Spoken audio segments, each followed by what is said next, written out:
시청자 여러분 안녕하십니까? 중앙선거방송토론위원회가 주관하는 2022년 제1차 정책토론회 진행을 맡은 KBS 기자 범기영입니다. 이 토론회는 정당법 제39조에 따라서 우리 사회 주요 이슈에 대한 각 정당의 정책을 국민들께 알려드리기 위해 마련됐습니다. KBS 1텔레비전 그리고 MBC 등이 동시 생중계하고 있습니다.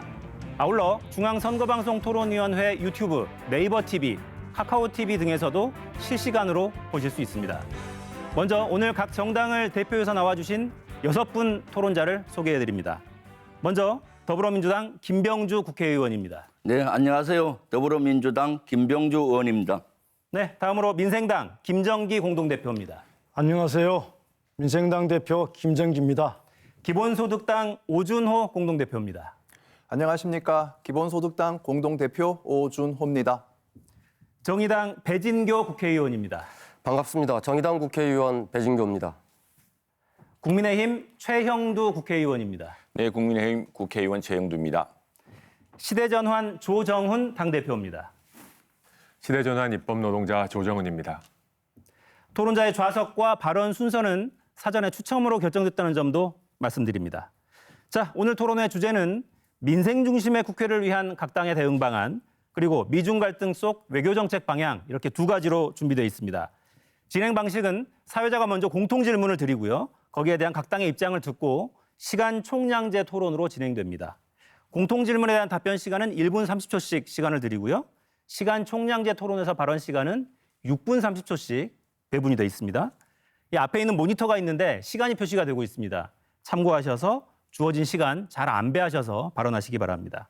이 주어진 발언 시간이 모두 지나면 마이크는 자동으로 꺼지게 설정이 되어 있습니다. 유념하시기 바랍니다. 자, 효율적인 진행을 위해서 사회자가 토론자를 지명할 수도 있다는 점도 말씀드립니다. 자, 본격적인 토론으로 들어가죠. 첫 번째 주제는 민생 중심의 국회를 위한 각 당의 방안입니다. 공통 질문 드리겠습니다. 여소야대 전국 속에서 윤석열 대통령은 취임 후 첫 시정연설로 민생 안정을 위한 여야 협치 강조했습니다. 고환율, 고물가, 고금리 시대에 국민들은 민생 현안의 조속한 해결을 바라고 있습니다. 이런 상황에서 민생을 살피고 취약계층을 돌봐야 할 정치권은 어떻습니까? 협치는커녕 끝없는 여야 갈등도 모자라서 심지어 당내 투쟁에 골몰한다는 비판에서 자유롭지 못합니다. 오히려 국민이 정치를 걱정합니다. 이제부터라도 민생 중심의 국회를 운영하기 위한 각 당의 보관 들어보겠습니다. 답변 시간은 1분 30초씩입니다. 먼저 더불어민주당 김병주 국회의원 답변해 주시죠. 네, 국민 여러분, 현재 경제 위기 상황입니다. 삼고 현상으로 국민들께서 아주 고통을 많이 받고 계십니다. 물가는 하늘 높은지 모르고 치솟고 있고 원달러 환율은 13년 만에 1,400원을 돌파했습니다. 이런 경제 위기 상황에 윤석열 정부는 초부자 감세와 긴축 재정을 하고 있습니다. 위기 경제 상황에서는 세계적으로 확장 재정을 하는데 이에 역행하고 있습니다. 미국조차도 인플레이션 감축법을 통해서 재정을 확보하고 기후 위기에 대응하면서 민생에 치중하고 있습니다. 우리 더불어민주당은 부자 감세를 막아내고 민생 예산을 확보하겠습니다. 이를 통해서 어르신, 어린이, 장애인, 청년, 농민, 중소상인의 삶의 보탬이 되도록 하겠습니다. 또한 민생입법을 22개 가지를 추진할 예정입니다. 어르신을 위한 기초연금 확대, 또한 아동을 위한 아동수당 확대법을 제정할 예정입니다. 가계부채를 부담을 줄이기 위한 가계부채 대책법을 발의할 예정입니다. 민생에는 여야가 없습니다. 우리 더불어민주당은 국민의 삶의 버팀목이 되도록 하겠습니다. 감사합니다. 네, 다음으로 민생당 입장 들어볼까요? 김정기 공동대표입니다. 대한민국의 주권자인 국민 여러분, 민생당 대표 김정기입니다. 민생당은 이번 정기국회에서 민생 살리기 특별 긴급 재원을 마련해야 한다고 제안드립니다. 며칠 전 IMF 총재는 에너지와 식량 가격의 급등은 가난한 사람들에게는 비극이라고 말했습니다. 가장 취약한 사람들을 지원하기 위한 긴급 조치를 취하지 않으면 전 세계적으로 사람들이 길거리로 내몰릴 것이라고 경고했습니다. 특히 올해는 무척 힘들고 내년에는 더욱더 힘들어질 것이다라고 강조했습니다. 그래서 민생당은 민생 경제 위기에 선제적으로 대응하기 위해서 이번 정기국회에서 민생 살리기 특별 긴급 재원을 마련해야 한다고 말씀드리는 것입니다. 사후 약방문 더 이상 안 됩니다. 국민을 보호하는 정치, 민생을 살리는 국회가 되어야 합니다. 국회 정신 똑바로 차려야 합니다. 감사합니다. 네, 다음으로 기본소득당 오준호 공동대표 답변해 주시죠. 지금 우크라이나 전쟁, 인플레이션, 기후변화로 전 세계가 민생 위기입니다. 이에 각국은 위기에 대처하고자 대기업, 증세, 적극적인 재분배, 청정 에너지 투자에 나서고 있습니다. 윤석열 정부만 역주행하고 있습니다. 세금을 깎고 재정을 긴축하겠다고 합니다. 세금을 깎아주면 민간 투자가 늘어난다는 낡은 이론에 매달리고 있습니다. 교과 과정이 바뀌었으면 새 교과서로 공부를 해야 하는데 헌책방에서 낡은 교과서를 사서 밤새 공부해봐야 무슨 소용이 있겠습니까? 기본소득당은 명쾌한 민생 대안을 제시합니다. 첫째는 횡재세입니다. 한국 정유사는 해외 전쟁과 유류세 인하로 막대한 초과 이익, 곧 횡재를 올렸습니다. 이 초과 이익의 일부를 횡재세로 거둬서 에너지 전환과 취약계층 지원에 쓰겠습니다. 두 번째는 탄소세 도입입니다. 한국의 탄소 가격이 너무 싸니 기업들은 마음 놓고 온실가스를 배출하고 있습니다. 탄소세를 도입해서 기업에게는 공정한 부담을 지우고 그 세수는 기본소득으로 지급해 서민의 주머니를 채우겠습니다. 민생 없는 정치의 가장 큰 책임은 정부 여당에 있습니다. 하지만 민주당 역시 여당일 때는 뭘 하다가 지금 와서 외치고 있는 것입니까? 그러나 민생이 더 중요하기 때문에 횡재세 같은 폭넓은 동의가 있는 의제부터 국회 TF를 통해 추진을 요청드립니다. 네, 다음으로 정의당 배진교 국회의원입니다. 존경하는 국민 여러분, 고금리, 고물가, 고환율, 3고의 경제 위기에 국민의 삶이 위협받고 있습니다. 그러나 국민들께서는 윤석열 정부가 국민의 삶을 지켜줄 것이라고 기대하지 않고 있는 것 같습니다. 30% 안팎의 지지율이 말해주고 있습니다. 그런데 정부가 못하면 국회라도 대신 민생을 지켜야 하는데 국회는 정쟁으로 시간을 허비하고 민생을 방치하고 있습니다. 국회의원의 한 사람으로서 국민 여러분들께 송구스럽습니다. 지난주 국회 대정부 질문에서도 국민의힘은 전 정부와 야당 대표 흠집내기에, 더불어민주당은 영부인 관련 의혹 제기에 집중하며 서로 흠집내기에 바빴습니다. 그러면서도 집 부자들 종부세 깎아주는 데에는 사이좋게 협력했습니다. 반지하에 살던 세 가족이 태풍으로 목숨을 잃은 비극이 일어났음에도 불구하고 집 부자들의 민원을 들어주는 데 급급한 것입니다. 정의당은 이번 정기국회에서 월 200만 원 버는 불완전 노동자의 권익을 강화하고 무주택자들의 주거권과 소상공인, 가계부채 위기를 극복하고자 민생과제를 준비했습니다. 정쟁을 거부하고 민생국회를 만들기 위해 최선을 다할 것입니다. 존경하는 국민 여러분, 이런 발목잡기 국회, 기득권 국회를 바꾸려면 정치 양극화를 조장하는 국회 룰을 바꿔야 합니다. 정의당이 그 룰을 바꾸겠습니다. 네, 다음으로 국민의힘 최형두 국회의원입니다. 네, 존경하는 국민 여러분, 정말 죄송합니다. 부끄럽습니다. 세계는 자국의 이익을 위해 시시각각 무한 경쟁에 나서고 있는데 우리만 무한 정쟁에 지금 붙잡혀 있습니다. 비상입니다. 저희 당 내부홍도 비상이지만 경제 민생 자체가 비상입니다. 퍼펙트 스톰이라고 합니다. 국제적으로 지금 이런 같은 환율과 물가와 공급망 위기가 없었습니다. 이런 퍼펙트 스톰이라 불리는 미중의 위기를 윤석열 정부와 저희 당은 지금 소수 여당으로서 마주하고 있습니다. 국민의 빚을 줄여가면서 국민의 정말 필요한 적재적소의 예산을 편성하기 위해 최선을 다하고 있습니다. 장차관의 월급을 줄여나가고 있습니다.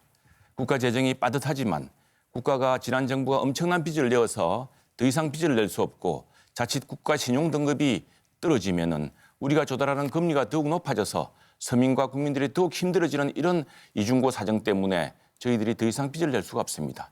이제는 부채를 줄여나가면서 지출을 조정해서 정확한 재정 지출과 또 적절한 세원 발굴을 통해서 국민들이 고루 정확하게 정말 잘 살 수 있도록 노력하고 있습니다. 이 어려운 재정 상황이지만 최근 급락세인 쌀값 안정을 위해서 정부가 45만 톤의 쌀을 사주기로 했습니다. 최대 물량입니다. 그리고 스토크 범죄 원천 차단하기 위해서 더욱 강화하기로 했습니다. 경제 민생 비상대책위원회를 통해서 최선을 다해서 100일 동안 국민과 함께 하겠습니다. 네, 마지막으로 시대전환 조정훈 당대표입니다. 이 방송을 보고 계신 시민 여러분, 민생국회 솔직히 별로 기도하지 않으시죠? 그냥 정치가 쌈만 안 하면 좋겠다 이런 생각하시고 계시죠? 저도 알고 있습니다. 국회 와서 보니까 양 진영이 민생이란 이름 앞에서 자기 이익을 위해서 혈투를 벌이고 있습니다. 최근 발표된 더불어민주당과 국민의힘 민생 법안을 보면 그것들이 정확하게 알려져 있습니다. 아주 중요한 반도체 추진법은 민주당에서 추진하지 않습니다. 국민의힘에서 추진하기 때문입니다. 너무너무 중요하고 대통령의 공약이기도 한 기초연금 증가는 국민의힘의 주요 법안에 포함되어 있지 않습니다. 솔직히 말하면 민생이라는 이름으로 계속 정쟁을 하고 싶다는 뜻입니다. 저 조정은 국회에서 한석밖에 없는 정당의 의원이지만 최근에 캐스팅 보트로 말씀드리는 것처럼 민생을 위해서는 캐스팅 보트 역할을 하겠습니다. 그리고 다른 정당들에게 제안합니다. 우리가 받고 있는 국고보조금부터 국가에 환원해서 그것을 민생으로 씁시다. 아무것도 안 하고 돈만 받아가는 정당의 국고보조금처럼 아까운 게 있겠습니까? 다시 한번 말씀드립니다. 민생 할 거 없고 우리가 실천해야 합니다. 정말 이러지 않으면 대한민국 후 침몰할지도 모릅니다. 국민들이 정치에 대한 기대감, 가성비가 이렇게 떨어진 거에 대한 위기감을 느끼고 우리부터 여기 계신 모든 분들부터 정치를 새롭게 만들어갔으면 좋겠습니다. 네, 지금까지 민생 중심의 국회를 위한 각 당의 방안 입장을 들어봤습니다. 출연하신 정치인분들은 대부분 사과로 시작하셨는데 구체적인 강론에서는 또 조금씩 갈리겠죠? 토론으로 좀 이어가겠습니다. 자, 시간 총량제 토론 형태인데요. 주도권 토론과는 좀 다릅니다. 각자 부여된 시간이 정해져 있습니다. 원활한 토론을 위해서 1회 발언은 가급적 1분 정도로 좀 해주시고요. 발언하실 분은 손을 드시면 제가 발언권을 지정을 해드리겠습니다. 2분 이상이 동시에 손을 드시면 남은 시간이 좀 많은 분에게 제가 발언권을 드리도록 하겠습니다. 총량 시간을 다 소진해서 답변이 불가능한 토론자가 있을 수 있잖아요. 그럴 때 질문하시는 토론자가 스스로 자기 시간을 양보해서 답변을 구할 수도 있다는 점도 알려드립니다. 자, 먼저 시간 총량제 토론 첫 순서는 민주당 김병주 의원부터 시작하죠. 네.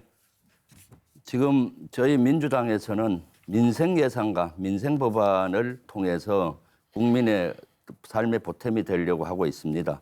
그래서 윤석열 정부에서 추진하고 있는 부자 감세를 반대합니다. 거기에서 세수가 확보가 될 수가 있습니다. 연평 5년 동안 한 60조 정도 확보되는데 그거를 가지고 민생 예산에 투입을 할 예정입니다.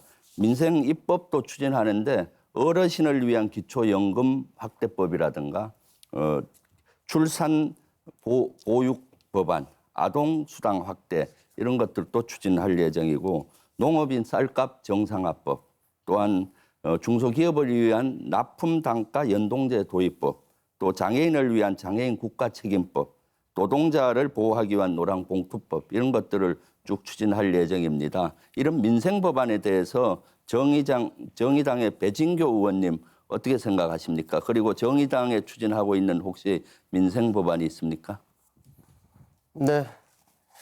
정의당은 앞서 말씀드린 것처럼 월 200만 원 버는 우리 불안전 노동자들의 노동권을 강화하고 무주택자의 주거권 그리고 소상공인들 가계부채 문제를 해결하기 위한 입법들을 준비하고 있다는 말씀 드리겠습니다. 그 과정에서도 가장 중요하게 경제위기 속에서 위험에 처해져 있는 분들이 계십니다. 바로 비정규직 안에서도 초단기 노동자들의 문제입니다. 바로 이분들의 문제를 해결하기 위해서 노란봉투법을 발의했습니다. 이 노란봉투법은 국민의힘에서 불법 파업 양산법이라고 비난하고 있는데 이 노란 봉투법이야말로 합법화업 양산법입니다. 그리고 그동안 노동 3권에서 배제됐던 비정규직 노동자들, 그리고 특수고용 노동자들, 간접고용 노동자들 1,700여만 명에 달하는 대한민국 국민의 삶을 지키고 노동권을 구제하는 구제권리법입니다. 이 법을 민주당 의원님들도 함께 발의하셨는데 이번 정기국회 내에서 반드시 통과시켜줄 것을 민주당에 다시 한번 협조 요청드리고 이 자리에 있는 다른 당의 의원님들께도 간곡히 호소드리겠습니다. 네. 자, 발언 원하시는 네. 네, 지금 미국의 인플레이션 감축 법안이 통과되었는데 그 핵심 내용은 세 가지 정도로 요약이 되는 것 같습니다. 첫 번째는 보건복지를 강화하는 것이고, 두 번째는 청정 에너지에 투자하는 것이고, 세 번째는 대기업 증세입니다. 국민의힘 최영두 의원께 여쭙습니다. 네. 이러한 인플레이션 감축법의 핵심 내용 알고 계시지요? 네, 알고 있습니다. 네. 예. 미국만이 아니라 EU도 재생에너지 투자를 활성화하는 등 미래 기후변화에 대한 대응, 재분배에 대한 투자를 하고 있습니다. 한국만 재생에너지 투자를 감축하고 또 부자 감세 그리고 복지 예산의 실질적인 감축 등 역주행을 하고 있다고 보는데 이러한 방식으로 민생 위기를 해결하기는 어렵지 않겠습니까? 지금 세계적으로 가장 큰 기후 문제는 탈탄소입니다. 탄소 배출량을 줄여서 기후 온도, 지금 전 세계적으로 기후 온난화, 기후 변화를 막기 위한 노력 아니겠습니까?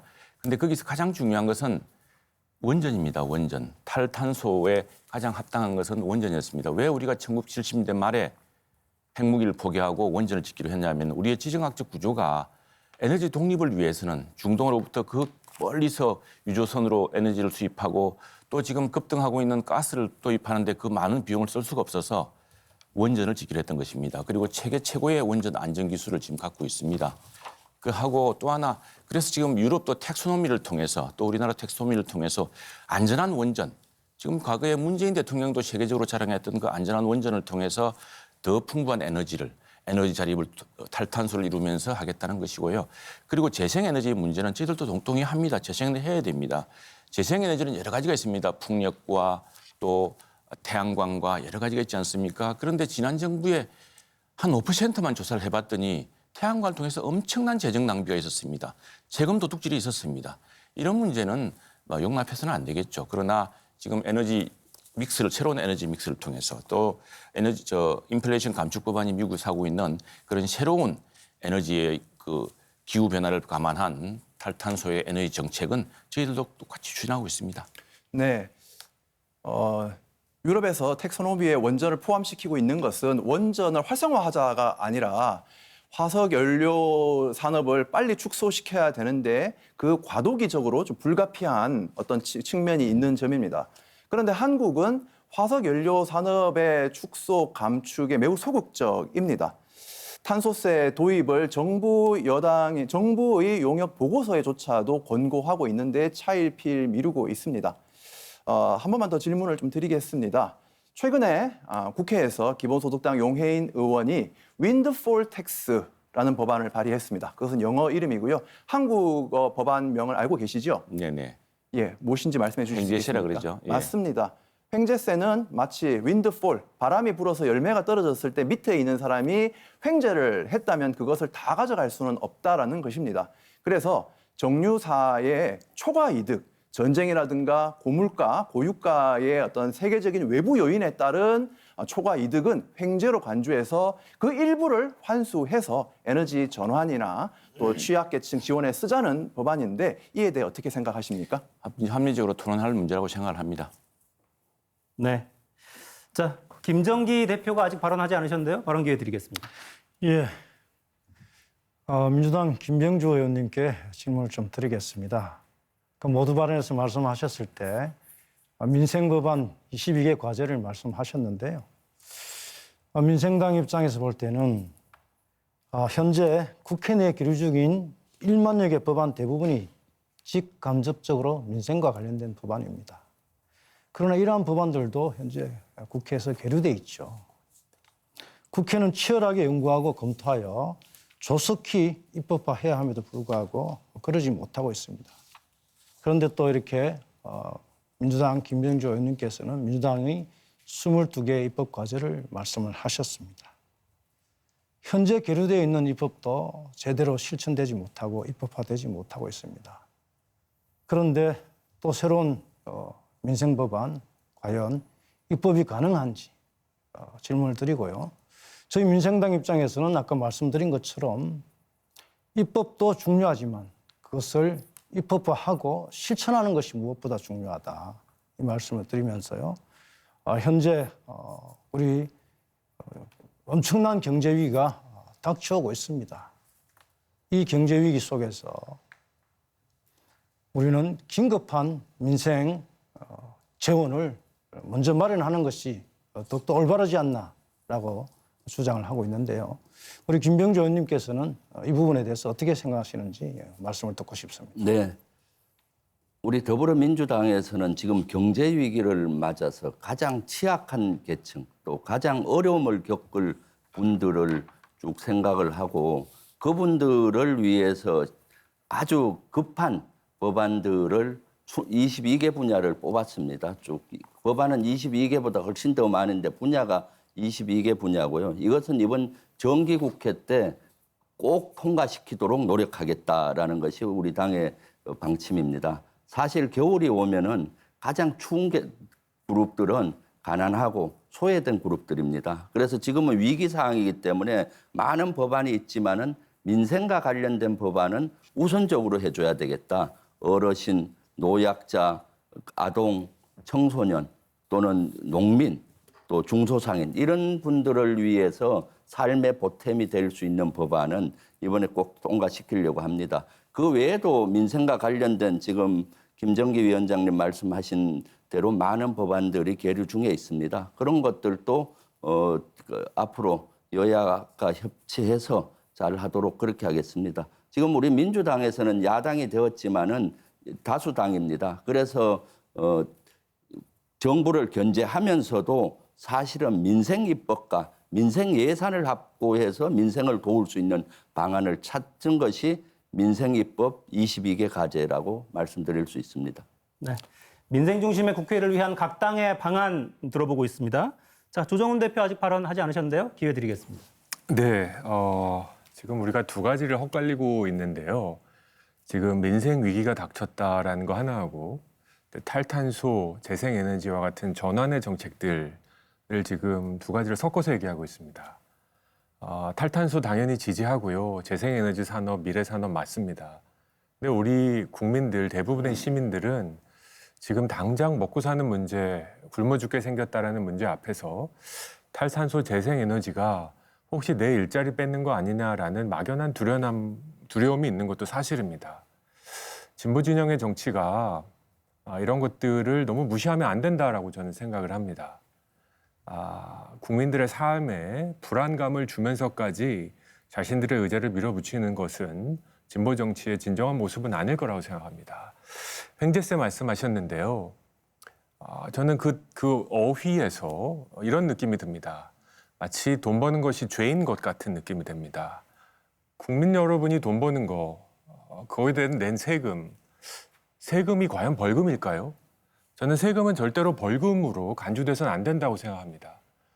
자꾸 우리의 과세들, 특히 많이 아쉬운 게 더불어민주당의 집권 시절 과세 정책을 펴면서 이것을 세금을 마치 벌금인 양 지금 움직여 나가고 있습니다. 이런 것들에 대한 문제점을 저는 느끼고요. 두 번째 질문 드리겠습니다. 최영도 의원님 지금 시간이 다 되신 건가요? 아직 남아 있습니다. 제 시간이 안 나옵니다, 지금 저기에. 지금 안 나와서 제가 예. 네, 시간을 체크해보고 제가 말씀을 따로 드릴게요. 예, 드리고 싶습니다. 저는 문재인 정부 시절에 집값이 미친 듯이 올라서 우리 대한민국에 영끌이라는 이름을 만들어냈습니다. 그렇습니다. 저는 집값의 수준의 문제가 아니라 집값이 올라가고 내려가는 이 속도가 너무 빠르면 우리 국민들이 정신을 차리실 수가 없습니다. 맞습니다. 네. 집값은 금융상품이기 때문에 지금 속절없이 집값이 떨어지고 있습니다. 저는 조만간 집값을 안정화시키는, 하향 안정화시키는 대책이 필요하다고 생각하는데 집권 여당이신 국민의힘에서는 집값 정책에 대한 기조나 구체적인 방안들이 있으신지 질문드리고 싶습니다. 네, 자, 최영도 의원 발언 시간은 아직 5분이 남아있다는 점 확인해 드리고요. 네, 답변하시죠. 네. 정말 좋은 질문 감사합니다. 이 집값의 문제는 정말 우리 여야 모두가 함께 지혜를 모아야 될 대책입니다. 여당도 정책을 추진한 바 있고 또 야당도 정책을 추진한 바가 있습니다.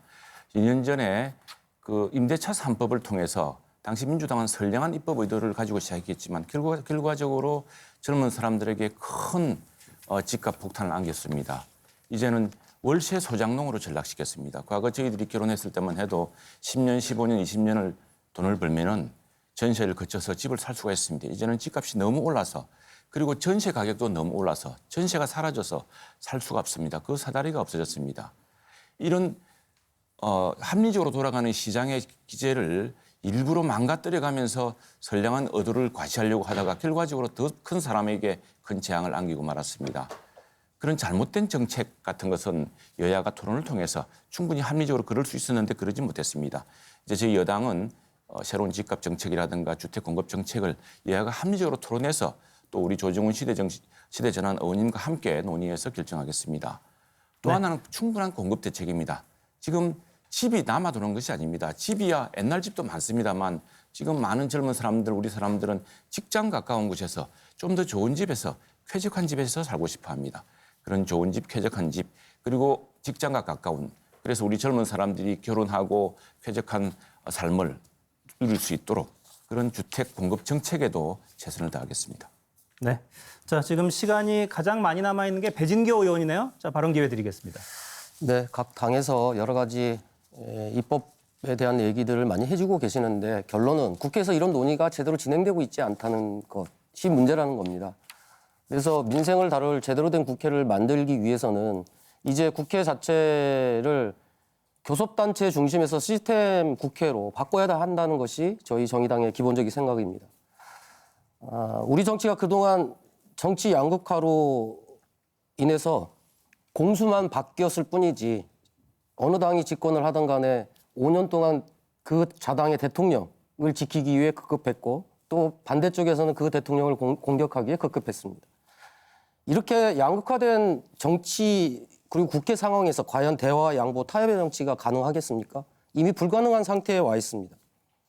그런데 국회 운영마저 20석 이상의 교섭단체 양당 중심으로 국회가 운영되다 보니까 실제로 양당이 정쟁에 있는 상황 속에서는 의사일정도 심의할 안건도 서로 협의가 되지 않는 이상 국회가 열리지 않고 있습니다. 지난해 일하는 국회법을 통과시켰지만 단서 조항으로 여야 단체, 교섭단체 간의 합의에 따라서 일정을 조정할 수 있다. 이렇게 지금 되어 있습니다. 그래서 이전에 일하는 국회법에 조금 더 개정 보완해서 월 1회 무조건 상임위 개회하고 그리고 법안 소위도 월 2회 이상 무조건 개최할 수 있도록 이 법안들이 되어야만 실질적인 민생 입법들을 주요하게 좀 다룰 수 있는 거 아닌가라고 하는 생각이 듭니다. 이런 측면에서 우리 각 당의 오늘 의원님들이 나와 계시는데 이 부분에 대한 입장들을 좀 간단하게 말씀해 주시면 감사하겠습니다. 네. 네. 예, 저는 국민의힘 최영도 의원께 좀 질문을 드리고 싶습니다. 지난 취임부터 9월까지 윤석열 대통령 직무수행 평가와 추이를 살펴보면 한국갤럽에서 조사한 자료입니다. 5월에 부정평가 응답 순위 1위가 대통령 직무수행 이전, 2위가 인사였습니다. 6월에는 부정평가 1위 역시 인사였고요. 2위가 직무 태도였죠. 그런데 여기서 6월 달에는 6위에 경제 민생을 살피지 않는다라고 들어와 있습니다. 자, 7월에는 6월에서 6위였던 부정평가 민생경제에 살피지 않는다가 3위로 껑충 뛰어 올랐습니다. 윤석열 정부 부정평가 7월에는 3위가 경제 민생 살피지 않습니다. 이것이 급기야 9월에는 윤석열 정부 부정평가 1위가 경제 민생 살피지 않는다가 1위가 되었습니다. 아까 모두 발언에서 우리 최영도 의원께서 퍼펙트 스톰, 경제위기가 닥쳐오고 있다고 말씀을 하셨습니다. 이 속에서 민생이 가장 힘들 텐데 윤석열 정부의 부정평가 1순위가 지금은 민생을 살피지 않는다라고 되어 있습니다. 제가 우리 민생당이 앞서 말씀드렸다시피 이렇게 민생이 어려울 때는 수경으로만 사후약 방문할 것이 아니라 민생 살리기 특별 긴급 지원을 우리 정부에서 선제적으로 마련을 해서 국회에 통과를 시켜야 하지 않냐 이런 말씀을 드리고 싶은데 여기에 대해서 어떻게 생각하는지 질문을 드리겠습니다. 네, 민생당 김정기 공동대표님 정말 질문 감사드립니다. 민생이야말로 우리 정치의 목표고 정치가 이루어야 될 반드시 큰 과제라고 하겠습니다. 그 말씀 정말 공감합니다. 정부가 여러 어려운 상황 속에서 물려받았습니다. 퍼펙트 스톰이라는 이전 정부뿐 아니라 지금 국제 정세 자체가 엄청나게 바뀌고 있습니다. 그런 상황이지만 모든 책임은 대통령의 책상 위에 머물고 있습니다. 그리고 모든 책임은 비록 소수 여당이지만 여당에게 있습니다. 그 책임 무겁게 느끼고 함께 또 거대 야당과 함께 또 민생당과 함께 토론하겠습니다. 지금 상당히 많은 부분에서 우리가 지금 재정 문제를 이야기하고 있습니다. 우리가 세금을 이야기하고 있습니다. 그런데 또 하나 우선에 오늘 아침 조간신문입니다. 자, 이 세금 문제 그리고 재정 문제는 금리랑 연결되어 있습니다. 지금 저희가 엄청난 국가 재정을 썼기 때문에 지금 따로 더 많은 재정을 확보하려고 하면은 결국 국채를 발행할 수밖에 없습니다. 그런데 이미 국채 금리가 또 국제적인 금리가 높아지고 있습니다. 국채 금리가 높아지면 금융채, 회사채 그리고 우리 서민들이 쓰는 그런 서민과 소상공인들의 물려야 될 세금이 폭탄처럼 올라갑니다. 그런 양쪽 딜레마가 있기 때문에 저희들이 마구 세금을 재정 적자를 감수할 수가 없습니다. 바로 민생을 보호하기 때문에 그렇습니다. 그런 어려운 점을 함께 토론하겠습니다. 다음에 왜 세금을 깎느냐 그러는데 세금을 실제로 고르게 분담시키게 하고 있습니다. 지출도 조정하고 있습니다. 그런데 전 세계가 투자를 유치하기 위해서 세금을 깎아주고 있습니다. 우리나라 법인세가 최고 높습니다. 지금 부자 감세하지만 지금 많은 세금은 역시 부자들 그리고 기업들이 내고 있습니다. 그리고 최선을 다해서 국제 경쟁을 통해서 이겨서 내고 있습니다. 우리 지방에서도 기업을 유치하기 위해서 세금을 깎아주겠다고 하고 있습니다. 심지어 근로소득세까지 깎아주겠다고 하면서 지방으로 기업을 유치하려고 노력하고 있습니다. 그런 전쟁 속에서 우리가 기업 투자 환경을 유치해야 된다는 것도 정부를 이끌고 또 국회를 이끌어야 되는 여당의 책임임을 민생당과 함께 공유하고 싶습니다. 네, 조정훈 대표가 먼저 발언권 요청하셨습니다. 예, 노란봉투법에 대해서 좀 더불어민주당과 정의당에 질문드리고 싶습니다. 아마 이거의 시작이 대우조선해양 사태인 것 같습니다.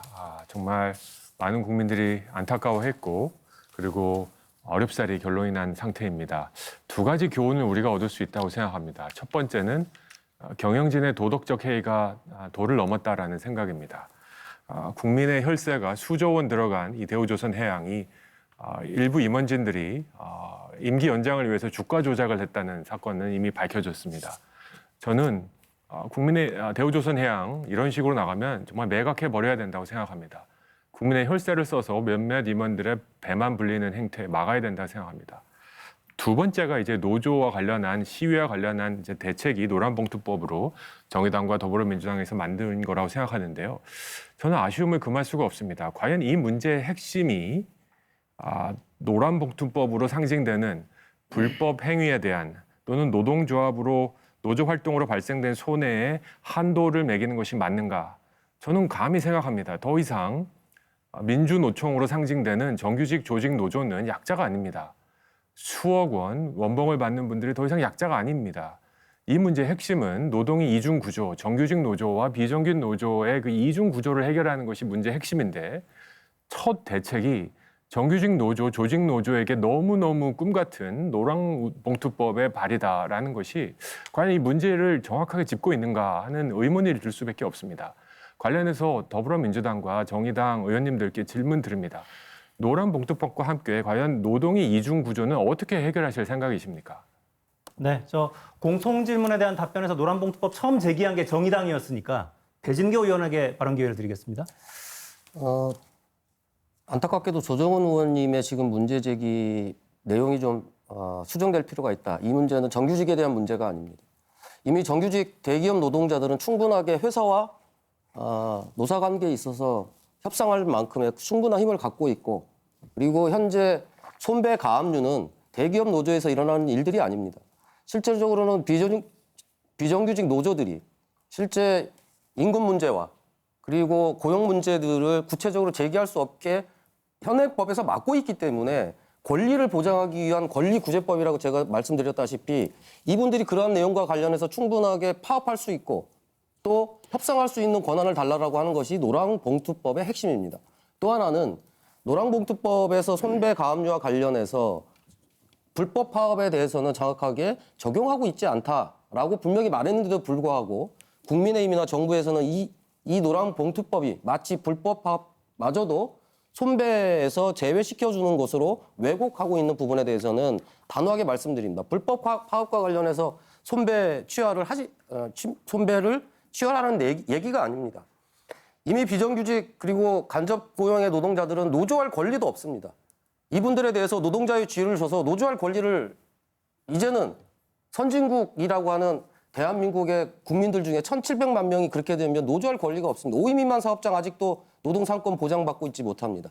그런데 이러한 문제들이 거의 대부분 대기업이라고 하는 기업 구조 안에 기업의 이익을 위해서 정규직이 아니라 하청, 협력업체들 만들고 협력업체에서 일하는 기간제, 계약직, 비정규직들의 문제들이고 이 문제를 실질적으로 임금 문제와 이중구조 문제를 해결하기 위해서라도 노랑봉투법을 통해서 노조할 권리, 그리고 협상할 권리, 그리고 파업할 권리가 보장이 돼야 이러한 문제들의 접점을 찾을 수 있다라고 저희들은 생각하기 때문에 이 법에 대해서는 조정훈 의원님께서 오해가 없으셨으면 하는 말씀을 다시 한번 드리겠습니다. 네. 자, 민생 중심 국회를 위한 각 당의 방안 지금 계속 들어보고 있습니다.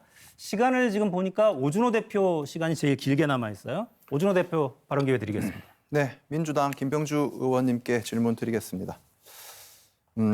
지금 국민들은 거대 여당과 야당이 민생에 집중하지 않고 사법 리스크 해결에 그걸 둘러싼 정쟁에 집중하고 있다고 비난하고 있습니다. 물론 여기에는 현 정부의 책임이 좀 더 크다고 생각합니다.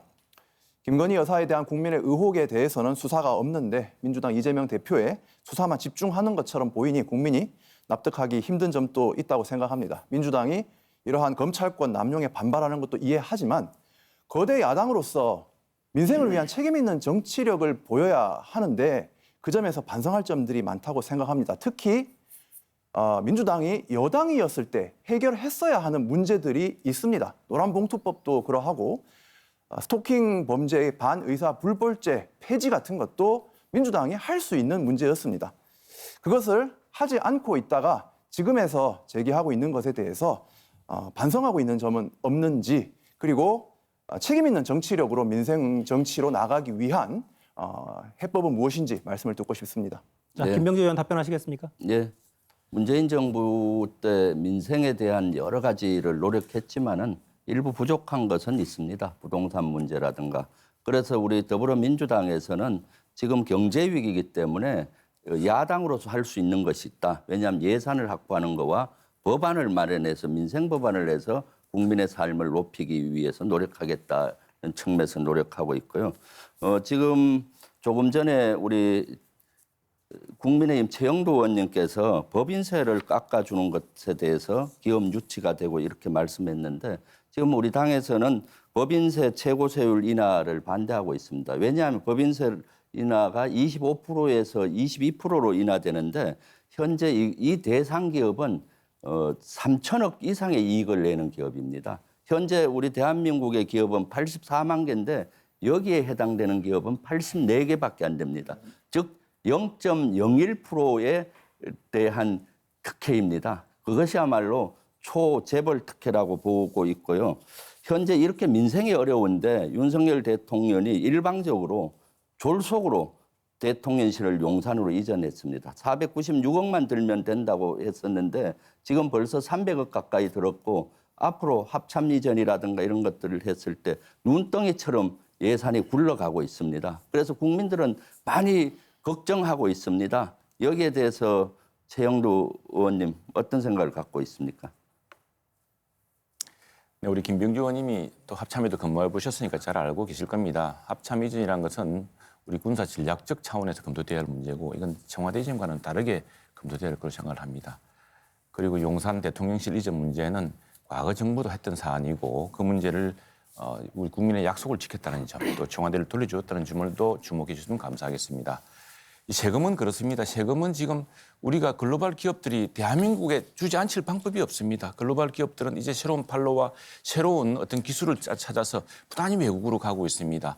그런데 그 글로벌 기업이 국내에 있음으로 해서 그 수많은 서플라이 체인으로 우리 중소, 중견 기업들이 성장할 수가 있고 우리 근로자들이 일자리를 구할 수가 있습니다. 그래서 우리나라 내에서도 지금 지역 장부 우리 뭐 부산, 경남, 울산에서도 수도권에 있는 기업이 우리 오면 법인세 깎아주겠습니다. 이렇게 이야기를 하고 있습니다. 기업이야말로 우리 경제 다 국가가 다 할 수 없는 거거든요. 고용을 일으키고 또 우리 시민들의 삶을 더 낫게 하고 새로운 상품을 제공하고 하는 것 아니겠습니까? 그 부분에 대해서는 우리나라가 유독 법인세가 높은 편입니다, 지금. 네. 자, 법인세 관련한 토론 지금 계속 이어지고 있고요. 지금 남은 시간을 보면 오준호 대표 시간이 제일 길게 남아 있습니다. 발언 기회 다시 한번 드리겠습니다. 네, 최영두 국민의힘 의원께서 지금 세계적으로 감세가 추세다 말씀하셨는데 그렇지 않습니다. 미국은 우리나라와 법인세 세율이 비슷하지만 법인세 최저한세 15%를 이번 인플레이션 감축 법안에 확실히 규정함으로써 실질 세율을 그보다 높이고 있습니다. 그리고 구글 등 디지털 기업들이 자사주를 이제 매입해서 주가 유지 수단으로 쓰려고 할 때 거기에 대해서도 세금을 매기는 등 법인세 강화에 나서고 있다는 말씀을 드리겠습니다.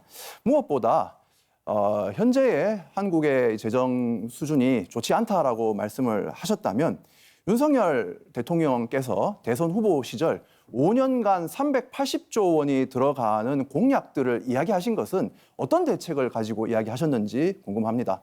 더불어서 공약에는 5년간 약 70조 이상의 감세도 있었는데 세금은 줄이고 나라에 돈은 없다고 하면서 공약은 어떻게 실천하려고 하신 건지 궁금하고요. 민주당 김병주 의원께도 좀 말씀을 드리겠습니다.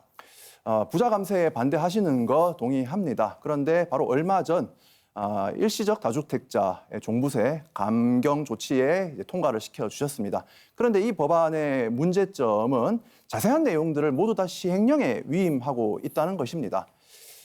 부자 감세에 반대하는 것을 넘어 적극적인 증세, 보편적인 증세로 나가야 한다고 생각하는데 어떻게 생각하시는지 듣고 싶습니다. 네. 자, 잠시만요. 최영두 의원의 발언 시간 지금 15초 정도밖에 안 남았는데 질문을 하셔서 답변을 들으시겠다면 시간을 양보하셔야 하는 상황입니다. 어떻게 하시겠습니까? 한 30초 정도의 시간을 드리겠습니다. 네. 2분만 주십시오. 감사합니다.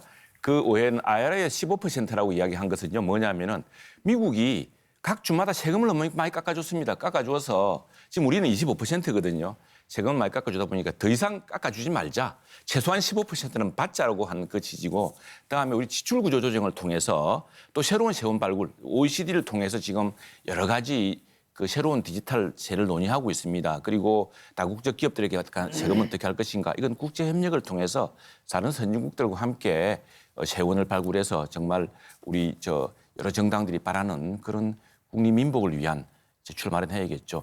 지금 우리가 한 해 600조, 700조 예산을 쓰고 있습니다. 5년 동안 300조 예산을 지출구조 조정을 하고 새로운 세원을 발굴하고 해서 또 기업이 더 많은 세금을 낼 수가 있거든요. 잘 되면은. 그래서 그런 걸 통해서 함께 문제를 해결하고자 합니다. 네.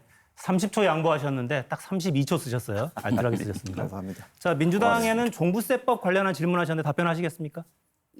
그 종부세법이라든가 이런 것들은 이번에 다시 한번 손을 볼 예정입니다. 저는 발언 기회를 가진 김에 현재 민생이 어려운 것은 국내 사정도 있지만은 국제 경제와 다 연동이 된다고 봅니다. 현재 국제 사항 중에서 특히 미국의 인플레이션 감축법이 됨으로써 우리 경제에 특히 전기차나 배터리에 치명적인 손해를 보고 있습니다. 그리고 이것만이 아니라 중국에서 수입하는 시장 점유율이 우리가 2013년도는 1위였는데 지금 점점 내려가서 2위고 지금 대만의 추월을 당했고 3위인 일본의 추월을 당할 위기에 놓여 있습니다. 이것은 윤석열 정부가 탈중국 기조를 언급해서 이러한 것이 가속화되고 있습니다. 예를 들면 최상목 경제수석이 중국의 대안시장이 필요하고 시장을 다변화할 필요가 있다. 이런 언급을 함으로써 중국 시장에서 우리의 수출입이 아주 어려워지고 있습니다. 이것은 바로 우리 민생과 연결이 되고 있습니다. 이런 것들에 대해서 우리 오준호 기본소득당 대표님께 질의하겠는데 어떻게 보십니까? 중국과 미국 사이에 외교적인 국익을 실현하는 문제는 또 주제 두 번째와 좀 관련이 있어서 그때 좀 더 답을 해드리도록 하겠습니다. 저는 오늘 토론을 하면서 디테일한 부분을 넘어 민생을 해결하기 위한 좀 그랜드 디자인들이 우리 정당들에게 참 없다라는 생각을 합니다. 세금을 일시적으로 좀 조정할 수도 있습니다. 그러나 큰 흐름에서는 우리가 보편적인 복지 안전망을 만들어서 이러한 삶의 전환기에 튼튼한 복지를 만들어 주어야만 합니다. 횡재세를 포함한 적극적인 증세 개혁이 필요한 이유이고요. 그리고 기후 위기가 사실상 민생을 장기적으로 점점 더 어렵게 하고 있습니다. 그렇다면 탄소세들을 도입하고 기업의 탈탄소 전환을 촉진하고 국가가 에너지 전환에 적극적으로 투자하는 계획들이 필요합니다. 기본소득으로 전환기에 삶의 안정을 보장하고 불평등을 해소해야 민생이 장기적으로 더 나아질 수 있습니다. 이러한 그랜드 디자인들을 각 정당들이 또 고민해 주시고 함께 협력했으면 좋겠습니다. 네. 자, 이번에는 민생당 김정기 대표 시간이 좀 많이 남아 있으니까요. 발언 기회 드리겠습니다. 예, 배진교 의원님께 좀 질문을 드리겠습니다. 배진교 의원님께서 아까 모두 말씀하실 때 거대 양당의 발목 잡기 정쟁국회 때문에 민생이 뒷전이다라고 말씀을 하셨고요. 그 거대 양당 중심의 국회 정치 구조를 바꿔야 된다. 정치 룰을 바꿔야 된다라고 말씀하셨습니다. 100번 공감을 하고요. 2년 전인가요? 국회에서 소수당의 국회 진출을 위해서 연동형 비례대표제 추진했습니다. 그러다가 다시 또 준연동형 비례대표제로 또 바꿨죠. 그러면서 누더기가 되었습니다. 마지막에는 어떻게 되었습니까? 결국에는 각 당, 거대 양당, 국민의힘과 더불어민주당에서는 위성정당을 만들었죠. 민주당은 하나도 모자라서 2개나 만들었습니다. 더불어시민당 그리고 열린민주당. 결국 어떻게 됐습니까? 180석이 넘는 거대 의석을 차지했죠. 소수당의 국회 진출 좌절됐습니다. 정의당이 가장 큰 피해를 입었었죠. 국민의힘은 또 어땠습니까? 미래통합당이었던가요? 위성정당 똑같이 만들었습니다. 그래서 2달도 안 돼서 다 합당을 했죠. 우리 헌법에 보면 헌법 8조인가요? 우리 정당은 복수 정당들을 보장한다라고 헌법에 되어 있습니다. 그런데 실제 국회 운영은 어떻습니까? 배진교 의원님께서 말씀하신 대로 국회는 교섭단체 20석 이상의 룰을 적용해서 소수당이 국회에 진출을 해도 국회 운영에서 항상 소외되고 뒷전입니다. 이래서 결국 민생이 뒷전이 되는 것입니다. 우리 배진교 의원님께 그래서 질문 드리겠습니다. 이 국회의 룰, 다당제 어떻게 해야 만들 수 있을까요? 개혁 정치 어떻게 해야 만들 수 있는지 배진교 의원님께 한 말씀 여쭙고 싶습니다. 네. 주제는 민생 중심 국회를 위한 각 당의 방안이라는 점 다시 한번 말씀드리고요. 배 의원 답변하시겠습니까?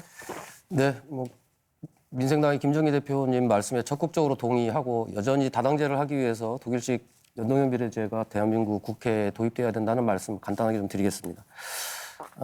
최영두 국민의힘 의원님께서 말씀하신 정부 재정 역할과 관련해서 국채가 많아지면 국가 부채가 너무 많아진다 이런 얘기를 하셨는데 그 전제가 틀렸습니다. 미국이나 다른 선진국들은 가계부채 부담을 줄이기 위해서 오히려 국가가 채무를 더 안는 방식으로 코로나 위기를 극복했습니다.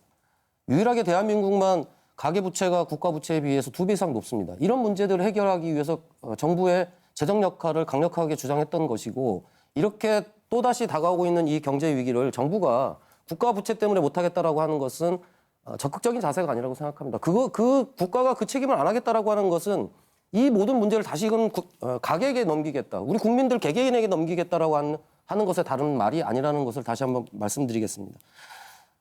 한 가지 더 말씀드릴 것은 국회가 국회의 기능에 대한 얘기를 하고 있기 때문에 국회가 정상적으로 시스템 국회로 되기 위해서는 교섭단체 의석수를 하향 조정해야 된다라고 하는 의견을 한 가지 더 말씀드리고요. 또 하나는 무엇보다도 예산결산 특별위원회를 바꿔야 된다는 생각을 하고 있습니다. 국회 예산결산위원회는 원래 상임위였습니다. 5.16 군사 쿠데타가 일어나고서 박정희 정권이 국회가 자꾸 예산 문제로 이거를 시비를 거니까 비상임위원회인 예산결산특별위원회를 구성한 거죠. 이런 상임위를 대체해서 상임위로 만들어야 되고 특히는 의사록, 회의록도 남지 않는 양당 간의 간사들끼리 합의하고 있는 이 소소위 회의 폐지해야 된다고 생각하겠죠. 네. 배진교 의원도 시간을 모두 소진하셨습니다. 자, 조정훈 대표가 시간이 아직 많이 남아있네요. 발언 기회 드리겠습니다. 예, 아까 김병주 의원님 존경하는 의원님께서 그 법인세를 깎아주는 특혜를 제공한다. 그러니까 아주 소수의 기업들에게만 적용된다라고 하셨는데요.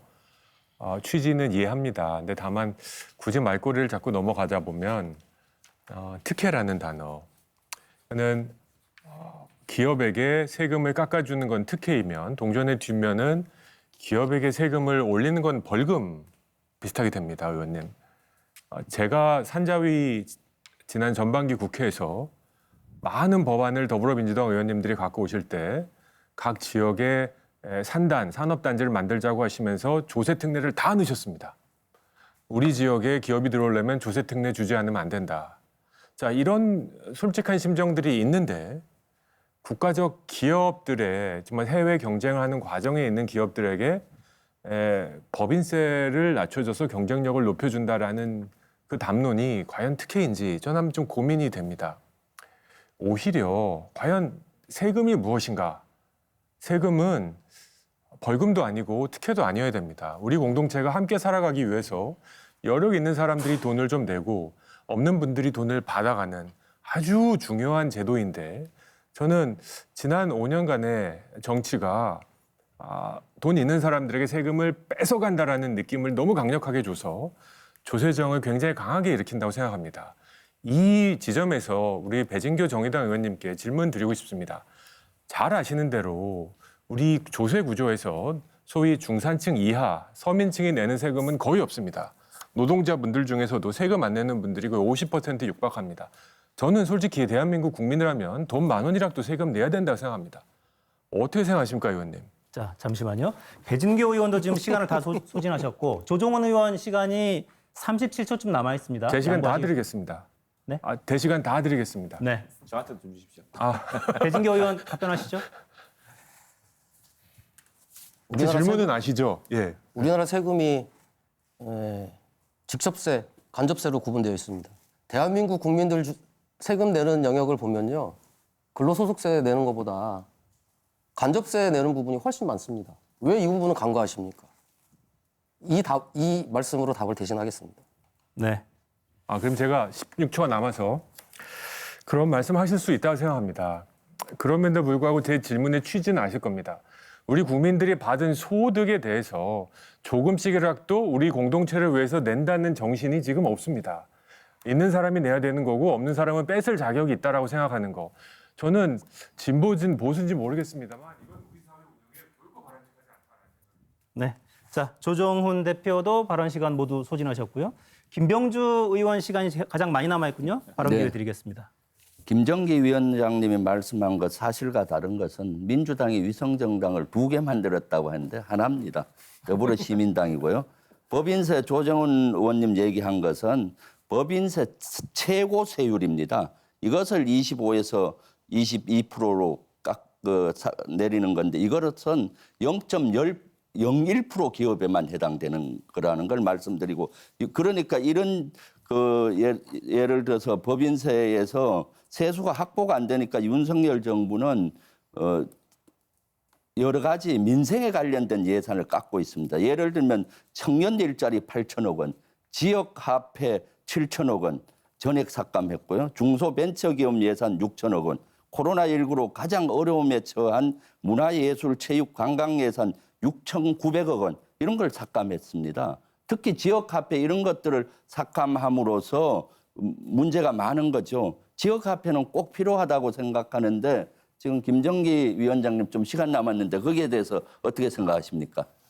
예, 저는 김병주 의원님 말씀에 전적으로 공감을 합니다. 그리고 민주당이 교육입법과제, 민생과제 22개 과제를 설정한 것도 상당히 긍정적이다 이렇게 말씀을 드리고요. 다만 이제 민주당에 부탁드리고 싶은 말씀은 민주당이 현재 국회 의석 다수 의석입니다. 국회 권력을 사실상 장악하고 있죠. 그래서 해마다 추경이면 서로 정쟁으로 추경이 타이밍이 늦어지고 있습니다. 서민 살리기, 민생 살리기 특별 긴급 재원 민주당이 앞장서서 좀 책정해 주시길 바랍니다. 네, 이상입니다. 네. 자, 모든 토론자가 시간을 다 소진하셨네요. 자, 첫 번째 토론은 이 정도로 마무리하겠습니다. 민생 중심 국회를 위한 방안 저희가 여쭤봤는데 법인세 감세 문제에 대한 토론 좀 길게 이어졌고 노란봉투법 어떻게 할 거냐 이런 토론도 좀 상대적으로 길게 이어졌습니다. 국회 시스템에 대한 고민들도 많으신 것 같은데 앞으로 국회에서 논의가 어떻게 진행되는지도 좀 지켜보겠습니다. 자, 여러분께서는 지금 중앙선거방송토론위원회가 주관하는 2022년 제1차 정책토론회 지켜보고 계십니다. 자, 두 번째 토론으로 좀 넘어갈까요? 주제를 좀 바꾸겠습니다. 미중 갈등 속 외교정책 방안 이 내용으로 토론 진행하겠습니다. 진행 방식은 첫 번째와 같습니다. 공통 질문에 1분 30초씩 그리고 시간 총량제 형태로 6분 30초씩 발언 시간을 드리겠습니다. 자, 제가 공통 질문을 드리죠. 외교안보 분야 토론입니다. 최근 한반도를 둘러싼 외교 환경 중 가장 두드러지는 특징이 미국과 중국의 패권 경쟁입니다. 미국 바이든 행정부는 인권 문제를 제기하는가 하면 반도체 등 주요 공급망에서 중국을 배제하려는 움직임도 뚜렷합니다. 중국은 중국대로 한국이 지나치게 미국에 기울면 안 된다 경고를 거듭 내놓고 있습니다. 패권 갈등은 필연적으로 주변 국가의 줄서기 강요로 이어지는데요. 이런 상황에서 우리나라의 국익을 보호하고 이를 극대화하기 위해 어떤 외교 정책이 필요한지 각 당의 입장을 듣고 토론 이어가겠습니다. 1분 30초씩 드립니다. 먼저 첫 번째로 민생당 김정기 공동대표 답변하시죠. 예, 대한민국의 주권자인 국민 여러분, 민생당 대표 김정기입니다. 친미, 친중, 지나치게 어느 한쪽으로만 편중된 외교는 구시대적인 행태입니다. 소위 친미로 분류되는 인도, 이스라엘 등은 미국의 대러시아 제재에 동참하지 않았습니다. 국익 중심의 덩거리 균형 외교를 펼친 것입니다. 이번 미국 인플레이션 감축법에서 보듯이 철저하게 미국은 자국 우선주의를 지향하고 있습니다. 여기에는 동맹국에 대한 배려는 찾아볼 수가 없습니다.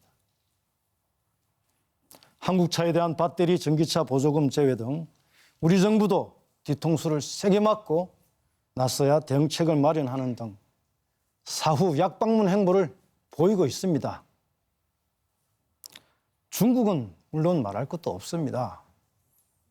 지난 사드 사태 때 보듯이 한한령을 통해 한국에 큰 타격을 준 바 있습니다.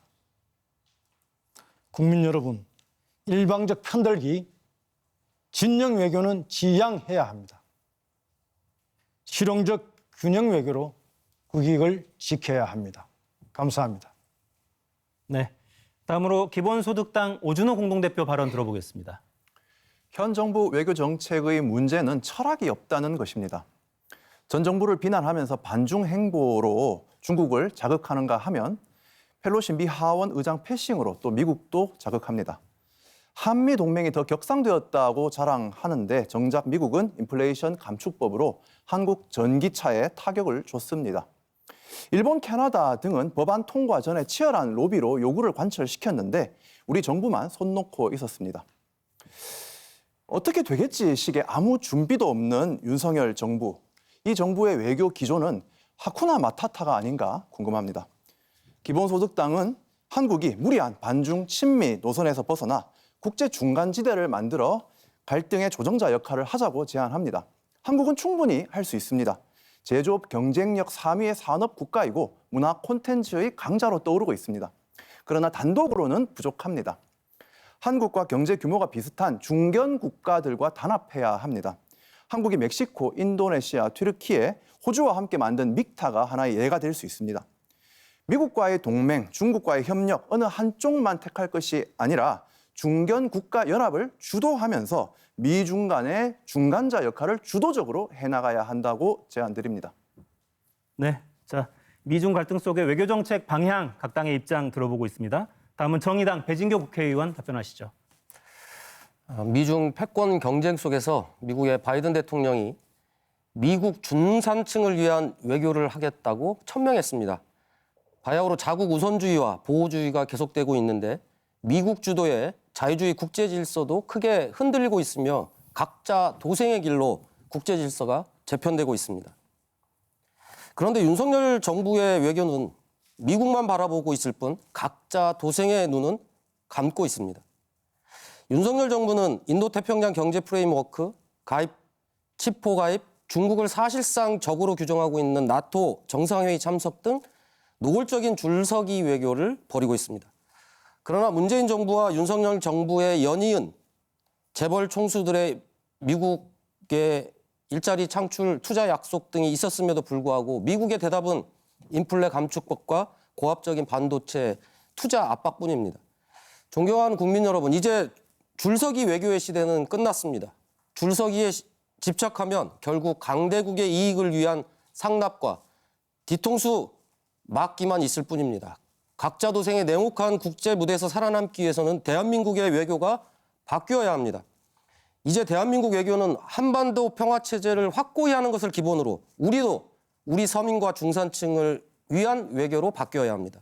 또한 국제 무대에서 세계 누구나 공감할 수 있는 평화와 공생, 기후위기 대응이라는 가치에 입각해서 제3지대 다자 외교를 강화해 보편적 가치 외교를 선도해 가야 한다고 말씀드렸습니다. 네, 시간 1분 30초로 모두 소진하셨습니다. 다음으로 국민의힘 입장 들어보죠. 최형두 국회의원입니다. 네, 국경을 넘어서면 정쟁을 멈춰야 한다는 말이 있습니다. 존 F 케네디 대통령과 김대중 대통령은 이렇게 이야기했습니다. 국내 정치를 실패하면 정권 교체로 그치겠지만 외교 안보에 실패하면 나라의 전망이 위태로워집니다. 지금 최근 며칠 사이에 우리 국내에는 없는 논란을 엉터리 같은 조문 논란에 패싱 논란까지 있었습니다. 그러나 제가 국회 산중에서 이야기를 했지만 지금 미국 언론에 다 나와 있습니다. 웨스트버지니아 출신 맨친 상원은 표 하나 잡으려고 이 인플레이션 감축 법안에 없던 내용이 마지막에 추가된 것입니다. 그래서 미국 전기차 업체들도 지금 이거 좀 과도하다고 하고 있습니다. 정확한 어원 외교를 통해서 여야가 함께 힘을 모아야 될 시점입니다. 대통령이 하지도 않은 말을 했다고 하고 이렇게 우겨서 이렇게 국익을 파탄내어서 그게 우리 국내 정치에 도움이 될지 모르겠지만 우리 국익에 무슨 도움이 되겠습니까? 과거에 저희들이 노무현 대통령 시절에 저희 당시 우리 정당이었던 한나라당이 힘을 합쳐서 한미 FTA를 한 것은 어느 시기에는 중국이 힘을 길러서 우리를 압도할 시기가 올 것이다. 이렇게 예견했기 때문입니다. 한중 FTA를 하기 앞서서 우리가 한미 FTA를 통해서 우리가 실력을 기르자고 당시 노무현 대통령과 한나라당이 힘을 합쳤기 때문입니다. 지금 중국은 수입 대체 능력을 키우고 있습니다. 더 이상 한국 기술을 필요로 하지 않고 있습니다. 자본도 충분합니다. 그런데 그걸 우리는 자꾸 우리나라의 국내 정치에 끌어들이고 있습니다. 그렇지 않습니다. 이제 평화롭던 시대가 끝나가고 있습니다. 새로운 국제 질서에 우리가 정확히 맞서야 합니다. 네, 자 다음으로 시대전환 조정훈 대표 이야기 들어보죠. 예, 저는 이 토론을 하면서 이 부분이 가장 조심스럽습니다.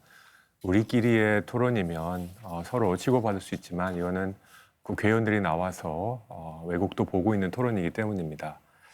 말씀하시는 것처럼 앞에서 의원님들이 말씀하신 것처럼 내치의 문제는 개혁할 수 있고 실험할 수 있고 또 실수도 할 수 있다고 생각합니다. 하지만 외교의 문제에서는 국익에 달려있기 때문에 너무나 무거운 결과들이 따라옵니다. 중립지대 저는 한동안 꿈꿨습니다만 외교에 있어서 지금 결국 우리의 몸집과 우리의 상황으로는 과연 중국과 미국의 움직임을 보고 우리의 선택을 할 수밖에 없는 상황이 아닌가 하는 생각을 저는 하고 있습니다. 거기서 기준은 저도 배진교 의원님 말씀처럼 우리 사회가 지향하는 공통적 그리고 인류 보편적 가치를 추구하는 국제 질서에 우리가 힘을 합쳐야 되지 않을까 하는 생각을 가지고 있습니다. 그리고 외교의 방식은 조금 더 신중했으면 좋겠습니다. 경험 없음은 죄가 아니지만 그것들이 반복돼서 국익에 해를 끼친다면 그것은 통치권자의 큰 실수가 될 수 있습니다. 단순인 조급함으로 지지율을 올리기 위한 외교가 아니라 길게 보고 긴 호흡으로 외교를 접근하는 그런 외교 정책과 외교 방식을 채택해 주기를 윤석열 정부에게 요청합니다. 네, 자 마지막으로 더불어민주당 김병주 국회의원 답변하시죠. 네, 국민 여러분, 지금 안보 외교 위기 상황입니다. 남북은 긴장이 고조되어서 한반도에 전쟁의 먹구름이 끼고 있습니다. 미국과 중국의 패권 다툼으로 동북아 지역의 정세로 불안정합니다. 우크라이나 전쟁으로 국제 정세가 혼란에 빠져 있습니다. 이러한 위기 상황에 윤석열 정부는 이념적이고 편파적이면서 가치 중심의 외교로 우리의 운신의 폭을 좁혀가고 있습니다. 유럽의 군사 동맹인 나토 정상회담에도 참가하고 또한 미국 주도의 치포 동맹을 선제적으로 가입하는 등 친미, 친서방 정책을 표방했습니다. 그럼에도 불구하고 인플레이션 감축법 미국에서 발의될 때 그 과정을 파악도 못하고 대처도 못했습니다. 한미 정상회담 한다고 하면서 48초 만남으로 끝났습니다. 일방적으로 미국을 쫓아가는 모습에 우리의 모습은 너무 초라해져 가고 있습니다. 이렇게 일방적이고 단편적인 외교로는 국익을 지켜낼 수가 없습니다. 앞으로 한미동맹을 공고히 하면서 한미동맹을 바탕으로 하되 우리의 경제 파트너인 중국과 잘 지내야 합니다. 그리고 실용 국익 외교를 해야 합니다. 인생을 위한 외교를 해야 합니다. 이상입니다. 네, 미중 갈등 속 외교 정책 방향 각 당 입장 들어봤습니다. 국익 중심의 등거리 균형 외교 뭐 이런 주장도 나왔고 국제 중간지대를 만들어서 갈등 조정자 역할을 하자 이런 주장도 있었습니다. 최근 외교 안보 상황 관련한 비판도 좀 불거졌는데 자세한 입장은 함께 좀 구체적으로 토론을 좀 들어가 보죠. 자, 시간 총량제 토론으로 바로 들어가겠습니다. 마찬가지로 1회 발언은 되도록 1분 30초 이내로 해주시고요. 질문하실 때는 구체적으로 답변하실 분을 지정해 주시면 토론에 훨씬 도움이 될 것 같습니다. 자, 먼저 이번에는 민생당 김정기 공동대표부터 시작할까요? 예, 국민의힘 최영대 의원께 좀 질문을 드리고자 하는데요. 최근 미국과 중국의 갈등이 우리의 안보와 국익에 큰 영향을 미치고 있습니다. 그 어느 때보다도 신중하고 균형 있는 외교 전략이 필요할 때죠. 민생당은 무엇보다도 국익이라는 보편적 가치를 최우선적으로 고려한 실용주의 노선을 가야 한다는 입장을 밝혔습니다. 특히 한반도를 둘러싼 안보 문제와 경제 문제를 분리해서 접근할 필요도 있죠. 모두 발언에서도 언급했다시피 러시아 우크라이나 사태를 두고 소위 친미로 분류되는 인도, 이스라엘부터 중동의 사우디아라비아, 아랍에미레이트 등은 경제적, 군사적 관계로 인해서 러시아 제재에 동참하지 않았습니다. 왜냐하면 국익에 반하였기 때문이죠. 이번 미국 인플레이션 감축법 자꾸 나오는데요. 여기에서 보듯이 철저하게 자국 우선주의 지향하고 있습니다. 여기에는 동맹국에 대한 배려 찾아볼 수 없죠. 또한 최근 대만 문제로 미중 간의 갈등이 심화되고 있고 유사시 주한미군의 참전까지 언급되고 있는 상황입니다. 남북 관계도 영향을 미칠 수밖에 없습니다. 한반도가 자칫 미중 갈등의 대리 전장이 될 수도 있습니다. 걱정스러운 것은 최근 정부의 외교 형태를 보면 무리한 행보와 발언으로 국격 훼손 논란까지 야기되고 있습니다. 더욱더 신중한 외교 전략이 필요할 때라고 생각합니다. 최영대 의원님, 민생당의 국익 중심의 실용적 균형 외교에 대해 어떻게 생각하시는지, 그리고 현재 정부의 외교 전략 과연 문제가 없는지, 문제가 있으면 해법은 무엇인지 말씀해 주시길 부탁드리겠습니다. 네, 실용적 국익 외교는 우리 정당이 추진하고 민생당이 추진하는 똑같은 정책입니다.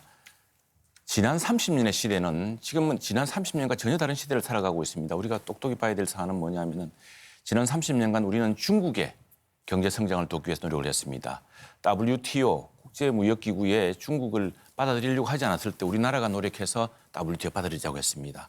당시에 미국도 중국을 WTO 체제에 받아들여서 국제 질서에 받아들여서 함께 지구촌의 공동 번영을 이끌어 나가자는 방식으로 취했습니다.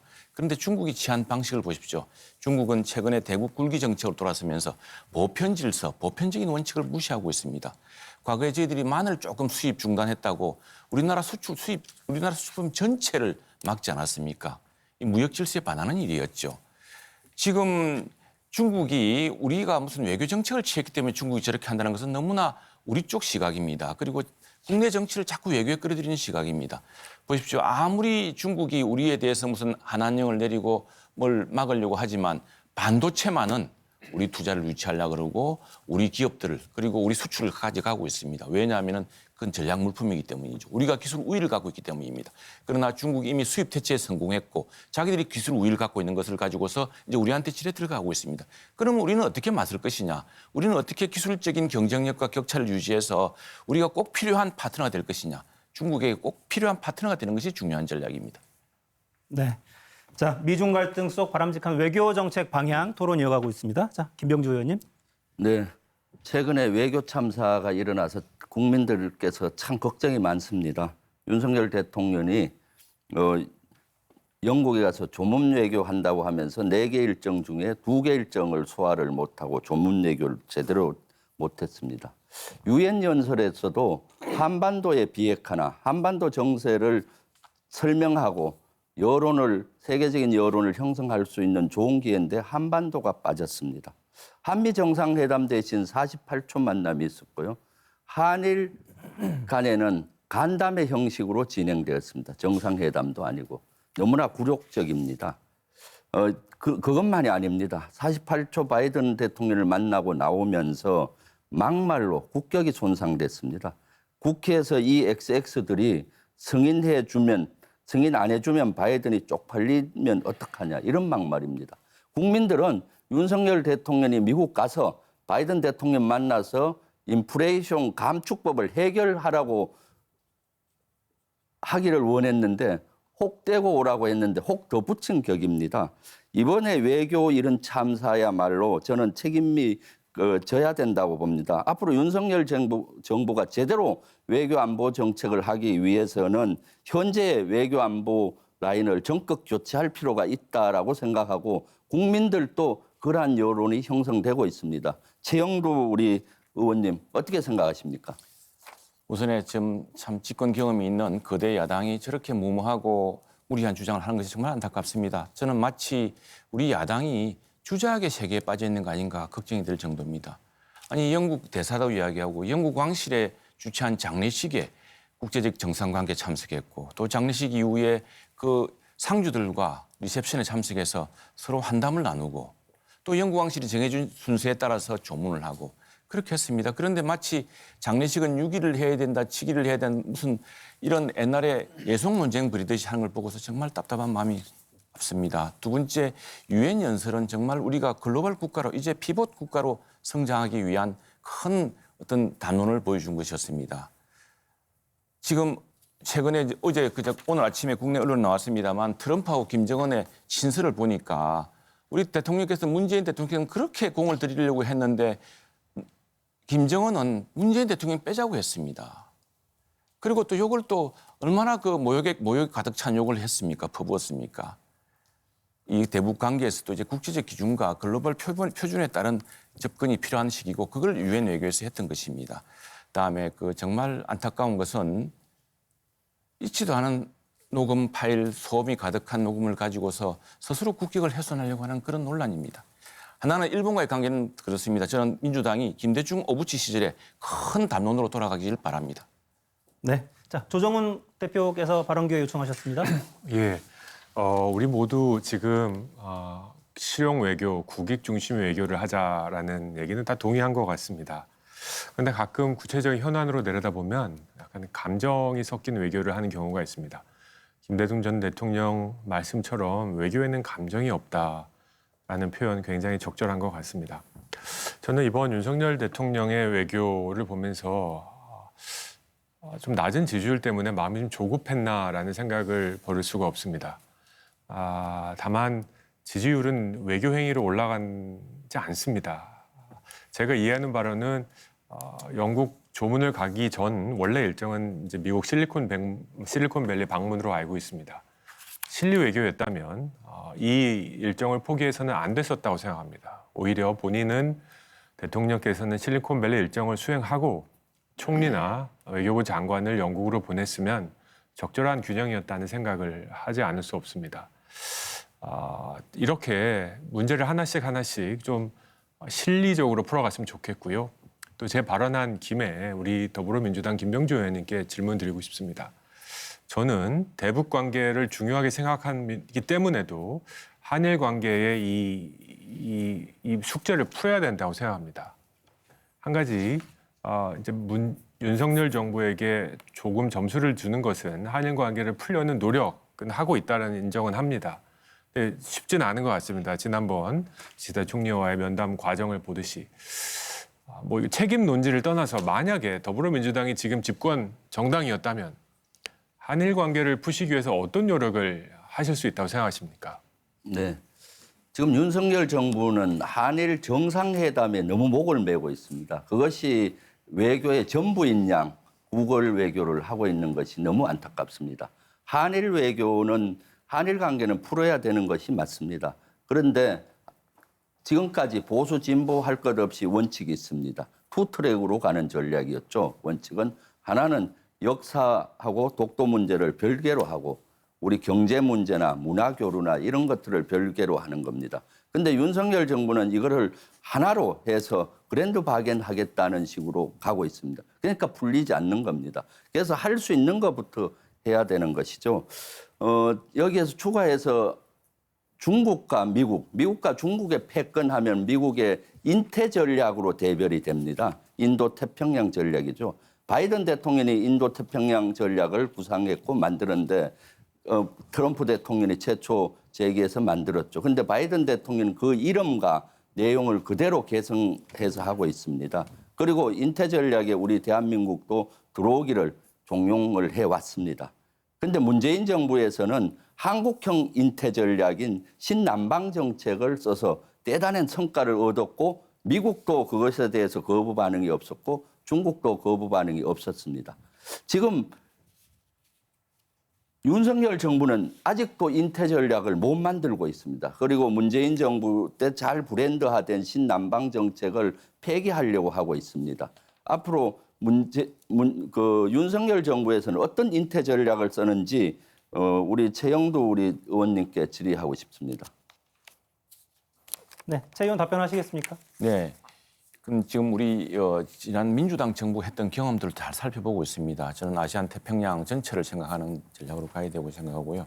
인도와 또 중국 그리고 호주는 우리가 미국과 중국, 미중 각축 사이에서 어떻게 중견국가, 우리 이웃 아시아 태평양 국가가 함께 이 갈등을 중재하면서 새로운 국제 질서를 만들면서 서로가 대립하고 충돌하지 않도록 하기 위해서 중요한 이제 견인차 역할을 하고 있습니다. 그래서 인태 프레임에 들어가는 것은 저희들이 미국과 협력하는 것도 중요하지만 일본, 호주, 인도 같이 아시아 태평양 국가에서 똑같이 이해관계를 갖고 있는 나라들 속에서 우리나라 국익에 중요한 국제적 보편 기준, 아시아 태평양에서 보편 기준을 만들기 위한 전략을 이제 가져가려고 합니다. 아시안 국가 외교 역시 굉장히 중요하다 생각합니다. 특히 저는 아시안 국가의 외교와 관련해서도 지난 정부의 제안도 한 바도 있고 한데 그 문제도 함께 추진하려고 합니다. 지금 요지는 뭐냐면은 과거 30년에 냉전이 끝나고 30년간 우리가 중국을 국제 질서에 편입시키려고 우리나라가 앞장서고 미국도 뒷받침해주던 그 시기와 달리 중국이 대국이 되면서 새로운 국제 질서를 지금 새롭게 우리한테 투사하려고 하고 있습니다. 이런 것에 맞서면서 이것이 충돌과 대립이 아니라 평화와 조화와 새로운 공존으로 갈 수 있는 방안을 함께 논의하기 위한 틀로서 저희들이 생각하고 있습니다. 네. 자, 아무래도 외교정책 토론을 하니까 여당의 질문 좀 집중되는데요. 자, 시간을 아직 사용하지 않으신 배진교 의원께 일단 발언 기회를 드리겠습니다. 네, 최근 윤석열 대통령의 외교 행보에 대해서는 국민들이 심각하게 우려를 표하고 있습니다. 이 부분에 대해서 대통령실 그리고 외교안보 라인에 대해서는 심각성에 대해서 깨달아야 될 거라고 다시 한번 의견을 말하겠습니다. 뿐만 아니라 실제 외교를 하는 과정 속에서 외교의 실질적 내용이 무엇인지에 대해서 많은 국민들이 궁금해하고 계십니다. 특히 각자 도생으로 지금 흘러가고 있는 냉혹한 국제 질서에 대해서 다 동의를 하셨습니다. 그래서 일방적인 줄서기에 집착하지 말고 다자 외교 그리고 특히 한반도에 있어서 외교는 평화와 그 평화를 기반으로 한 우리 국민들의 삶을 지키는 문제입니다. 그런데 역대 대통령들 중에서 유엔 연설에서 한반도 평화를 위한 메시지를 안 내신 분이 없는 걸로 알고 있습니다. 그런데 이번에 윤석열 대통령께서는 한반도 평화 얘기를 한마디도 꺼내지 않았더라고요. 심지어 담대한 구상에 대한 얘기를 그래도 좀 하지 않을까라고 하는 기대를 했었는데 담대한 구상의 디귿자도 얘기를 꺼내고 있지 않은 상황인 거죠. 윤석열 대통령께서 대체 유엔에 가서 무슨 목적으로 어떤 연설을 하시려고 했는지 심히 좀 궁금해할 수밖에 없는 상황입니다. 또 하나는 앞서 지금 중국의 패권에 맞서 미국이 실질적인 힘으로 중국을 굴복시키기 위한 과정이었고 지난 코로나 시기 전 세계는 미중 패권보다 자국 국민을 살리기 위한 봉쇄 정치에 다 돌입한 상황입니다. 대표적인 예가 G7 회의, 팬데믹 상황을 극복하기 위한 G7 회의를 소집했지만 G7 회의가 열리지 않았습니다. 각국이 국경을 폐쇄했고 각국의 국민들을 살리기 위한 백신을 확보하기 위한 전쟁에 돌입한 거죠. 이제 바야흐로 전 세계는 실질적인 각자 도생의 길로 접어든 상황입니다. 그러면 그러한 상황인 상황에서 현재 대한민국은 과거에 안보는 미국, 경제는 중국이라고 하는 이 안미 경중의 외교 전략은 이미 구시대적인 전략이 되었다는 말씀을 추가적으로 드리면서 김병주 의원님께 실제적으로 안미 경중을 시대가 지나서 이제 다자 외교가 실질적으로 진행이 되고 있는 상황에서 한반도 평화를 구축하기 위한 실질적인 외교가 어떤 방식으로 진행되어야 하는지에 대해서 답변을 주시면 감사하겠습니다. 네, 우리 외교는 참으로 중요합니다. 그래서 저는 수레바퀴 2개 달린 수레에 비교를 많이 합니다. 한 바퀴는 한미 동맹의 바퀴고 한 바퀴는 중국을 포함한 주변국 국제사회가 되겠습니다. 이 두 바퀴를 원만히 잘해야 굴러갈 수가 있습니다. 그런데도 불구하고 지금 윤석열 정부는 지나치게 친미, 친서방을 외치면서 반중 정서와 반중을 외치고 있습니다. 30년 전에는 중국과 그렇게 할 수도 됐습니다. 자유진영과 공산진영이 나뉘어졌을 때 경제교류가 전혀 없었기 때문이죠. 지금은 경제교류나 문화교류나 너무나 많습니다. 부모 자르듯이 할 수 있는 것이 아닙니다. 그래서 양바퀴가 한미동맹을 기반으로 해서 다른 중국을 비롯한 주변국과 잘 갈 수 있는 그러한 외교 정책이 우리의 국익을 지켜낼 수가 있습니다. 그래서 철저히 실용적이면서 국익 중심으로 가야 됩니다. 네, 자 오준호 기본소득당 공동대표 아직 발언하지 않으셨어요? 기회 드리겠습니다. 네, 김병주 민주당 의원님께 여쭙겠습니다. 이번 윤석열 대통령의 해외 순방에 대해서 안타깝게도 우리 국민들은 세 단어로만 기억하는 것 같습니다. 뉴욕, 굴욕, 쌍욕. 물론 이런 것에 대해서 정부 여당에서는 억울하게 생각하시는 부분도 있을 수는 있습니다.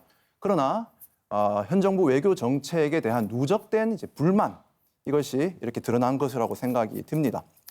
저는 현 정부의 외교 정책의 문제는 단순히 가치나 이념을 강조하는 것이 아니라 오히려 반대로 철학과 준비가 없는 것이라고 생각합니다.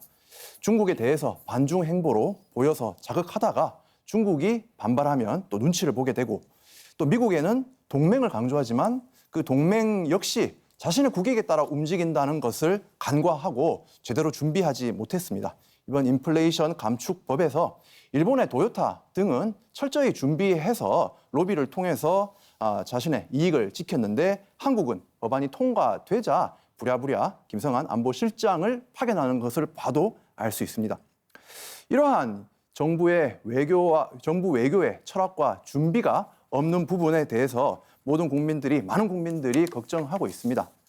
이것의 대안으로서는 저는 두 가지를 좀 제시했습니다. 하나는 미중 어느 한쪽에만 매일 것이 아니라 중간국가 연합을 강화해서 조정자 역할을 하자. 그리고 또 하나는 기후변화 대응 등 새로운 가치 기준에 따른 외교를 하자입니다. 이에 대해서 김병주 의원님께서는 어떻게 생각하시는지 말씀 부탁드립니다. 네, 우리 오준호 대표님의 말씀에 전반적으로 동의를 합니다. 지금은 아주 다변화되고 아주 복잡한 가운데 세계가 글로벌화되어 있습니다. 그래서 늘 우리의 기본은 한미동맹을 기반으로 다른 주변국과 잘 지내야 되는 것이고 그러기 위해서 다양한 노력을 해야 되는 것입니다. 현재 저는 한반도의 가장 큰 우리의 과제는 북한의 비핵화와 평화체제를 만들고 외교도 여기에 포커스가 만들어져야 된다고 생각을 합니다. 그런데 윤석열 대통령은 정상회담, 남북 간에 이루어진 정상회담을 정치 쇼라고 이렇게 비유하면서 폄하를 하고 또 문재인 대통령은 마치 고등학교 학생이 한 친구에 이렇게 집중해서 뭐 한다 이런 식으로 폄하를 하고 했는데 사실은 지금 북한에서는 핵에 대해서 법제화를 했고 그런데 우리 윤석열 정부에서는 담대한 구상을 하면서 구체화된 게 없습니다. 앞으로 한반도가 전쟁의 먹구름이 막 밀려오고 있습니다. 2017년도처럼. 이것의 해법은 담대한 구상이 아니라 담대한 계획이 구체화되고 할 수 있는 것부터 해야 되는데 거기에 대해서 혹시 윤석열 정부가 안을 갖고 있습니까? 최영도 의원한테 질문하신 건가요? 네, 최영도 의원님, 네. 지명을 못했네요. 예. 네네. 네, 지금 트럼프, 김정은 친서를 보면은 다 아시고 또 김정은 저 자매가 남매가 우리 대통령한테 문재인 대통령한테 그렇게 모욕적인 언사를 퍼붓고 그다음에 우리 판문점 우리 개성공단에 우리 남북연락사무소를 파괴하고 또 우리 국민을 잔인하게 사랑을 보지 않았습니까? 우리 국민들은 그리고 이전 대통령은 정말 최선을 다해서 북한을 설득하려고 했습니다. 그러나 김정은은 트럼프에게 문재인 대통령은 좀 빼고 하자라고 계속 이야기해왔던 게 드러나지 않았습니까? 트럼프 대통령조차도 나중에 문재인 대통령이 트럼프 대통령의 서운한 감정을 표시하자 문재인 대통령이 외교를 잘 못한다고 이야기할 만큼 굉장히 어색한 관계가 되었습니다. 우리가 어느 한쪽에 관심과 애정을 쏟는다고 문제가 해결되면 얼마나 좋겠습니까? 그렇지 않았기 때문에 새로운 이제 외교를 하는 것이고요. 그것은 무엇이냐면은 GPS입니다. 글로벌 피벗 스테이트. 세계 어느 나라에게도 우리가 필요한 나라가 돼야 됩니다. 그래야 불임받지 않습니다. 지금 우리 오준호 대표 말씀하신 것처럼 그것 때문에 우리가 중국과 미국이 갈등하는 사이에 일본, 호주, 인도도 똑같은 이해관계를 갖고 있습니다. 그런 나라들과 협력해야 되고 믹타 말씀하셨는데 믹타 제가 국회 대변인 할 때 국회의장님과 함께 그 국회의장 회의를 만든 저희가 그 경험이 있습니다. 그런 다자 외교를 통해서 미중 각축 속에서 대한민국이 꼭 필요한 나라가 되는 것. 그리고 우리가 북한에 그렇게 많은 정성과 애를 쏟았지만 북한에 들어온 것은 지금 핵 무력 위협 아니겠습니까? 그리고 우리는 남북 합의를 지키기 위해서 연평도에서 세상에 그 K9 전차를 빼서 육지에서 훈련하고 있지 않습니까? 북한은 그렇게 그 약속을 지키고 있습니까? 그런 부분을 다시 한번 잘 명심해서 성공한 외교를 만들어야 되겠습니다. 네. 네, 오준호 대표 발언 기회 드리겠습니다. 이번에는 최영두 국민의힘 의원께 말씀드리겠습니다. 예, 믹타에 대해서 그러한 다자 외교, 중간지대를 만들어가는 외교의 가치에 대해서 인정해 주신 점 감사드립니다. 앞서서 이제 시대가 바뀌면서 중국과의 관계는 30년 전과 달라졌다라고 말씀하시는데 오히려 윤석열 정부가 그렇게 강조하는 이 반도체 산업의 종사자들이 중국과 한국이 반도체 ICT 글로벌 공급 구조, 공급 사슬에서 가치 사슬에서 매우 더 긴밀히 얽혀 있다라고 이야기를 합니다.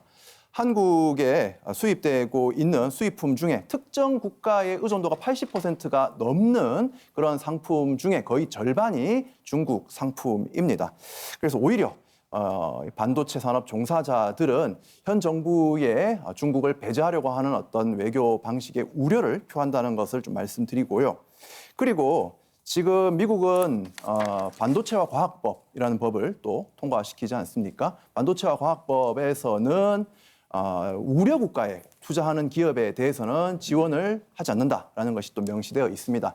이러한 것들 때문에 현재 한국의 대기업들이 서둘러 미국으로 공장을 이전하고 기술을 이전하려고 하는 움직임을 보이고 있습니다. 이것은 오히려 한국의 산업 공동화를 낳을 수 있는 또 심각한 문제입니다. 현 정부의 이 외교 정책이 제대로 준비되지 않은 채 동맹의 선의에만 의존하다가 오히려 한국 산업을 질식시킬 수도 있는 문제가 있다고 생각하는데 어떻게 생각하십니까? 잠시만요. 자, 지금 최영도 의원이 또 발언 시간이 오늘 질문을 많이 받으셔서 17초밖에 안 남았어요. 시간을 다시 한번 양보를 하시겠습니까? 네, 30초 양보드리겠습니다. 네. 그럼 17조에 대해서 30초 하는 겁니다. 네. 네, 오 대표님 또 감사합니다. 시간 주셔서. 중요합니다. 이 반도체 기술을 통해서 우리가 새로운 국제 질서의 변화를 보고 있습니다. 미국은 압도적인 반도체 설계, 반도체 모델을 만들어 나가고 있는 국가입니다. 우리가 이 국가랑 맞서 가지고는 반도체 앞설 수가 없습니다. 우리가 치포 반대초 동맹에 가입하는 이유는 반도체를 둘러싸고 치열한 국가 경쟁이 벌어지고 있기 때문입니다. 과거에 반도체를 둘러싸고서 일본하고 경쟁했습니다. 그러다 일본이 이제 그 피하기 위해서 대만으로 수출했죠. 그래서 지금 대만이 되었습니다. 그런데 대만과 일본과 지금 우리가 이 반도체를 가지고 경쟁하고 있습니다. 미국의 핵심 기술을 같이 파트너가 되기 위해서 노력해야 되겠죠. 중국 역시도 우리가 반도체 기술에서 앞선 기술이 있기 때문에 우리랑 협력하려고 하는 겁니다. 또한 우리는 중국에게 그 반도체 소재품 희귀 자원들을 또 수입해야 되는 이해관계가 있습니다. 그래서 꼭 필요한 국가, 경쟁하더라도 꼭 필요한 국가가 되는 것이 우리 국가의 전략이고 그걸 위해서 반도체 기술 전략에서 우리가 세계 어느 나라에게든 꼭 필요한 국가가 되겠다는 그런 전략에 지금 정부와 우리 국회가 힘을 모으고 있습니다. 네.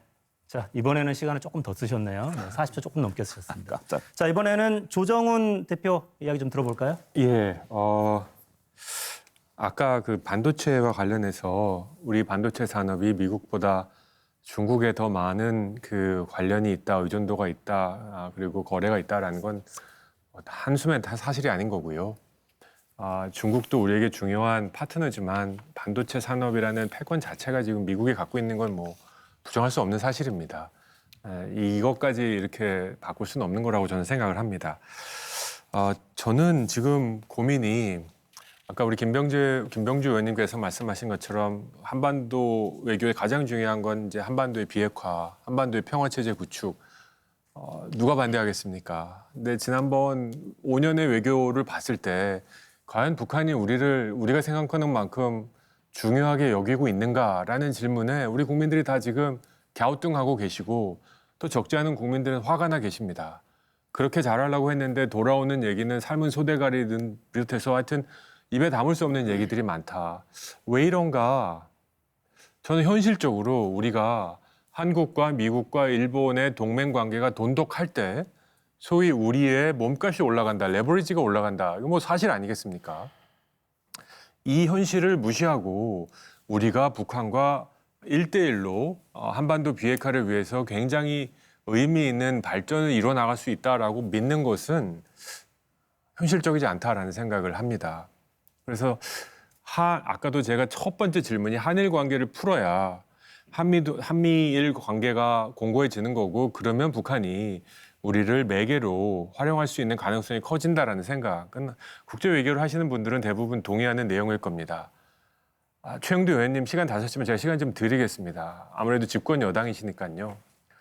저의 큰 질문은 왜 이렇게 우리 대미 라인이 약해져 있나라는 겁니다. 인플레이션 방지법 비롯해서 지난 5년 동안 워싱턴에서 한국에 대한 냉담 인정합니다. 근데 지금 정권이 바뀐 지 6개월이나 흘렀는데 우리의 대미 라인이라 그럴까요, 소위? 이 관계가 전문가들이 부족한 건지 예산이 부족한 건지 뒤통수 맞았다고 해도 할 말 없을 정도 이런 일들을 계속 당하고 있는데 이런 거에 대한 대안이 뭐라고 생각하시는지 좀 질문하고 싶습니다. 제가 워싱턴 특파원도 해보고 지난해에는 백신 제가 1분 드리도록 하겠습니다. 네. 시간 관리를 위해서. 네, 백신 의원이기 때문에 이제 미국을 방문하기도 했습니다. 저희들이 굉장히 글로벌 국가인데도 사실 외교 안보를 위한 국제적인 노력에서는 좀 소홀한 측면이 있습니다. 그나마 김 의원님께서 잘 알고 있을 겁니다. 우리 외교 예산이라든가 외교적 일본이라든가 대만이라든가 다른 나라들이 국제적인 이 외교 안보 질서를 위해서 투입하고 있는 노력에 비하면 우리는 정말 그 외교 안보에 대한 노력이 적은 편입니다. 실제로 한미 간의 어원 외교 부분야만 하더라도 굉장히 간헐적인 게 사실이고요. 그런데 이번에 그 IRA 법도 그렇습니다. 이게 마지막에 척 슈머 민주당 상원 대표가 민주당 표를 다 모아야지만이 이걸 통과시킬 수가 있기 때문에 그걸 반대하는 웨스트 버지니아 출신 조 맨친이란 의원 하나를 설득하기 위해서 이렇게 했던 겁니다. 해가지고 우리도 모르게 사실 이건 미국 자동차 업계들도 깜짝 놀란 일이었습니다. 너무 지나친 그 국수주의적인 것 때문에. 그래서 이런 것들을 풀려면은 이제 사실은 우리 정부나 역대 정부가 대미 외교에 대해서 좀 지속적이지 못하고 좀 집중적이지 못했다라는 것들. 미국 역시 중요한 글로벌 국가이기 때문에 그런 것도 중요한 것이고요. 중국 역시도 마찬가지입니다. 각국에 대해서 우리가 굉장히 중요한 집중적이고 지속적인 외교 노력이 필요합니다. 그것이 너무 간헐적이었기 때문에 문제가 있었던 것 같습니다. 제가 좀 추가로 질문을 드리면 저는 우리 대한민국의 외교력이 지금보다 몇 배는 커져야 된다 생각합니다. 맞습니다. 단적인 예로 우리 국민 대비 외교관의 숫자가 일본에 비해서 거의 10배 가량 10분의 1 정도밖에 안 된다는 얘기도 들은 적이 있습니다. 이렇게 먹고 사는 문제가 외교 문제, 국제 문제 이렇게 얽혀 있는 나라도 드문데 우리 외교가 이렇게 약해서 되겠습니까? 이 질문 드리고 싶은 것은 더불어민주당, 국민의힘 모두 이번 정기국회 때 외교 예산을 좀 강력하게 증가했으면 좋겠습니다. 그리고 책임을 물읍시다. 예산도 주고 인력도 늘려서 외교 능력을 좀 더 강화한 다음에 친중, 중국 전문가, 미국 전문가 지금 10배는 늘려야 된다 생각합니다. 그래서 그럼 좀 혁신적인, 이게 민생이라고 저는 생각하거든요. 그래서 이런 것들에 대해서는 좀 여야가 저도 동의할 테니 거국적으로 좀 동의해서 외교 능력을 혁신적으로 늘려갔으면 좋겠습니다. 네. 자, 조정훈 대표도 시간을 모두 사용하셨고요. 자, 김정기 대표가 시간이 아직 꽤 많이 남아 있습니다. 발언 기회 드리겠습니다. 예, 민생당이 모두 발에서 말씀드렸던 실용 균형 외교, 국익 중심의 외교 모든 우리 의원님들께서 참석자들이 동의해 주셔서 대단히 감사합니다. 저 또한 이제 최영대 의원께 좀 질문을 드리고 싶은데 계속 질문이 이어지니까 잠시 쉬시고요. 저는 김병주 의원님께 질문을 드리고 싶습니다. 김병주 의원님께서 지금 정말 우리나라가 안보 경제 위기 상황이다. 그래서 실용 국익 외교, 민생 외교를 펼쳐야 된다라는 말씀 정말 전적으로 공감을 합니다. 우리 김병주 의원께서는 기왕에 또 안보 전문가이시니까 안보와 외교는 동전의 양면과도 같은 것이라고 생각을 합니다. 그래서 김병주 의원님께 질문을 좀 드리겠습니다. 미국이 중국과 경제 및 대만 문제 등으로 심각하게 지금 외교적 갈등을 빚고 있지 않습니까? 이와 관련해서 국내 군사 안보의 문제에는 어떤 영향을 끼칠 수 있는지, 영향을 끼친다면 그에 대해서 우리의 대응책은 무엇인지, 한반도의 평화를 지키기 위해서는 어떠한 대응책이 필요한지 말씀 좀 해주시면 고맙겠습니다. 저 시간이 많지 않아서 한 30초만 빌려주시겠습니까? 충분히 드리겠습니다. 예. 네, 사실 우리 외교와 안보는 하나입니다. 그 말에 전적으로 동의하고요. 우리 한반도의 외교 안보는 또 생존과 직결되는 겁니다. 그래서 지금까지 한미동맹을 튼튼히 하고 공고히 해온 바탕 위에 여러 가지 군사 정책과 외교 정책을 썼기 때문에 우리가 생존이 가능했다고 봅니다. 앞으로도 그런 기조는 가야 되고요. 그런데 현재 우려되고 있는 것이 윤석열 정부는 너무 친미, 친서방 정책을 표방함으로써 동북아의 불안정성이 높아가는 겁니다. 예를 들면 나토는 군사 동맹체로서 중국과 러시아를 포위하기 위한 전략을 썼고 미국은 인태 전략을 통해서 중국을 포위 전략을 썼는데 연결하려고 지금 미국은 하고 있습니다. 거기에 우리 윤석열 대통령은 참석을 한 것이죠. 이 나토 정상회담에. 그래서 동북아 마치 미국의 인태 전략에 스스로 끌려 들어가는 형국을 하다 보니까 동북아 지역이 아주 정세가 불안정성이 높아졌습니다. 그래서 앞으로 이런 문제가 우리 한반도 특히 대한민국의 안전을 위태롭게 하는 전략이라고 봅니다. 그래서 윤석열 정부는 외교 정책은 우리 생존과 직결됨을 인식하고 신중했으면 좋겠습니다. 네, 배진교 정의당 의원님.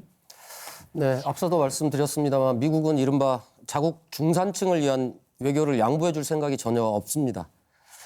그 대표적인 예가 인플레이션 감축법이죠. 미국에서 생산되지 않는 한국산 전기차에게는 보조금을 줄 수 없다는 내용입니다. 또 한편으로는 지금 텍사스에서 삼성이 250조를 투자한다는 식의 확정되지도 않는 계획을 지금 무분별하게 보도하면서 한편으로는 반도체 패권주의도 내세우고 있고 동시에는 중국에 투자한 기업은 불이익을 받을 거라고 엄포도 놓고 있는 이런 상황입니다. 삼성은 이미 중국에 대규모 투자를 한 상황인 거죠. 우리 오준호 대표님께 질문 드리겠습니다. 이 앞서도 인플레이션 감축법에 대한 우려를 말씀하셨는데 이 법에 대한 우려와 향후 대한민국 정부가 어떻게 대응해야 할 것인지에 대해서 답변을 해주시면 감사하겠습니다. 네, 질문 감사합니다. 앞서 대답을 하기 전에 그 조정훈 대표께서 반도체 산업에서 이제 중국의 어떤 그런 영향력 부분보다는 미국의 영향력이 강하다라는 것을 말씀하셨는데 제가 말씀드렸던 것은 원천 기술에 있어서는 당연히 미국이 강자입니다만 글로벌 가치 사슬, 글로벌 공급 사슬에서 중국의 역할이 있는 것이고 각각의 역할들이 함께 하나의 사슬을 이루고 있기 때문에 이러한 사슬을 에서 이제 어느 한쪽 편을 택하는 것이 매우 위험하다라는 말씀을 좀 드렸던 것입니다. 네, 인플레이션 감축법이 지금 미국이 동맹의 어떤 선의를 자신의 이제 국익을 중심으로 가져가고 있습니다. 저는 그 연장선에서 매우 걱정되고 있는 것이 칩포입니다.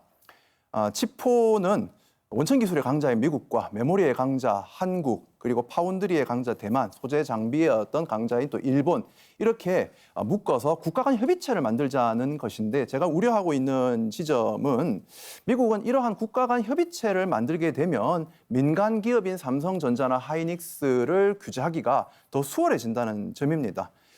일본은 1980년대에 이제 미일 간 반도체 협정을 맺었습니다.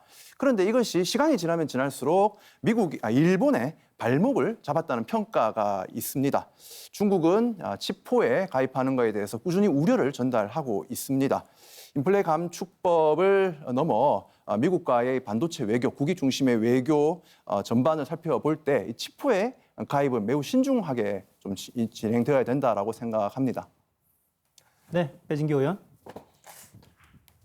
최영두 의원님께 질문을 해야 되는데 질문 시간이 없네요. 30초만 주세요. 일단 말씀드리고 나서 보겠습니다.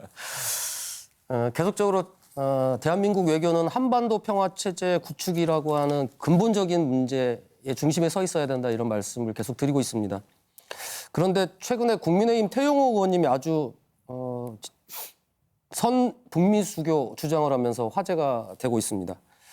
그러니까 실제 북한이 원하는 것은 유인책이 아니고 적대시 정책 철회이기 때문에 과거 미국이 중국에 적용했던 선수교 그 다음에 문제 해결 방식을 채택하는 것이 좋을 수 있다 이렇게 주장을 했어요. 그리고 이런 상황을 대정부 질문을 했는데 권영세 통일부 장관도 북한이 비핵화 의지가 분명하다면 앞부분에 미북 관계 정상화를 두는 것도 있을 수 있다. 그래서 대단히 긍정적인 평가의 발언을 하셨더라고요. 근데 이제 굉장히 의외였던 것은 우리 국민의힘 태용호 의원님 아시다시피 영국에서 북한 대사를 하셨고 지금 공사를 하시고 한국에서 살고 계시는 분이고 또 대한민국 국회의원이시기 때문에 이분의 발언 한마디 한마디가 상당히 중요하다고 저는 생각을 하고 있습니다. 그런데 문재인 정부 시절에는 선 비핵화가 이루어지지 전에는 종전선언조차도 할 수 없다. 이렇게 강력하게 주장하셨던 분이었거든요.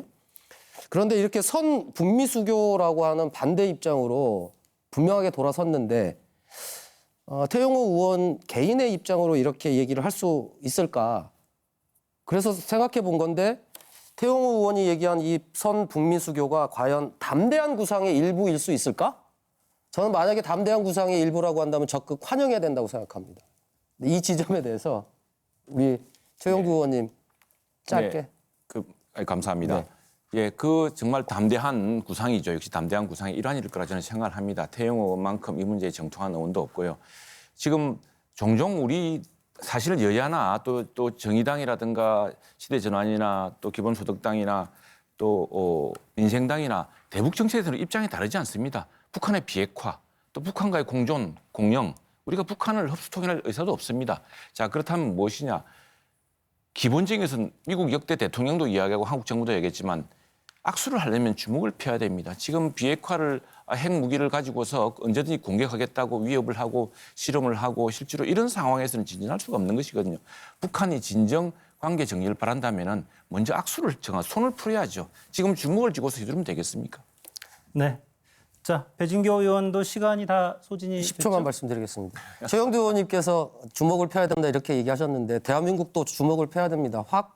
핵 확장 억제 전략 중심으로 한미동맹을 계속적으로 강조하고 전면적인 한미 군사훈련 등을 하고 있는 상황에서 북한 보고 주먹 펴라라고 하는 것은 앞뒤가 안 맞는 얘기일 거라고 생각합니다. 한국도 그에 걸맞는 주먹을 펴는 정책을 할 수 있기를 기대합니다. 네. 자, 시간이 다 소진돼서 마이크가 내려갔다는 말씀 드리겠습니다. 자, 김정기 대표가 아직 시간이 좀 남아 있습니다. 기회 드리겠습니다. 예, 저는 김병조 의원님께 한 번 더 질문을 좀 드리겠습니다. 아까 우리 국민의힘 최영도 의원께서 외교 문제를 국내 정쟁에 이용을 하고 있다. 민주당이, 더불어민주당이 이런 표현을 쓰셨습니다. 그런데 미국에서 윤석열 대통령께서 실언을 했던 발언들 이런 것들에 대해서 김은혜 대변인께서 우리 국회의원들에게 했던 욕이다. 이러면서 브리핑을 하셨어요. 사실은 이것이 오히려 더 국내 정치를 정쟁으로 끌고 만드는 것이 아닌가 이런 생각이 들지 않을 수 없습니다. 그래서 대통령의 사과 촉구, 김은혜 대변인 교체, 또 외교안보라인 교체 이런 것들을 더불어민주당에서 주장을 하고 계신데 이런 부분들에 대해서 어떻게 생각하시고 그것들도 어떻게 대책을 세워나가고 계신지 질문 드리겠습니다. 네, 김병조 의원 지금 시간이 다 소진됐는데 시간을 양보하시는 거죠? 그렇죠. 네. 예, 예. 네, 김정기 위원장님 말씀에 저도 전적으로 동의합니다. 이번에는 외교 대참사입니다. 대참사의 주체는 먼저 대통령입니다. 윤석열 대통령이 막말 논란을 한다든가 또 그런 여러 가지 행동에서 참사가 일어난 것이죠. 그래서 윤석열 대통령은 진정 어린 사과가 먼저입니다. 그리고 앞으로 어떻게 할지에 대한 방안도 말씀하셔야 되고요. 그다음 외교 라인은 철두철미하게 준비를 해야 되는데도 불구하고 준비가 부족해서 영국 조문 일정에 4개 중에 2개가 빠졌습니다. 첫 번째는 한국전 참전 기념비를 못 간 겁니다. 아마 한국전에 참전한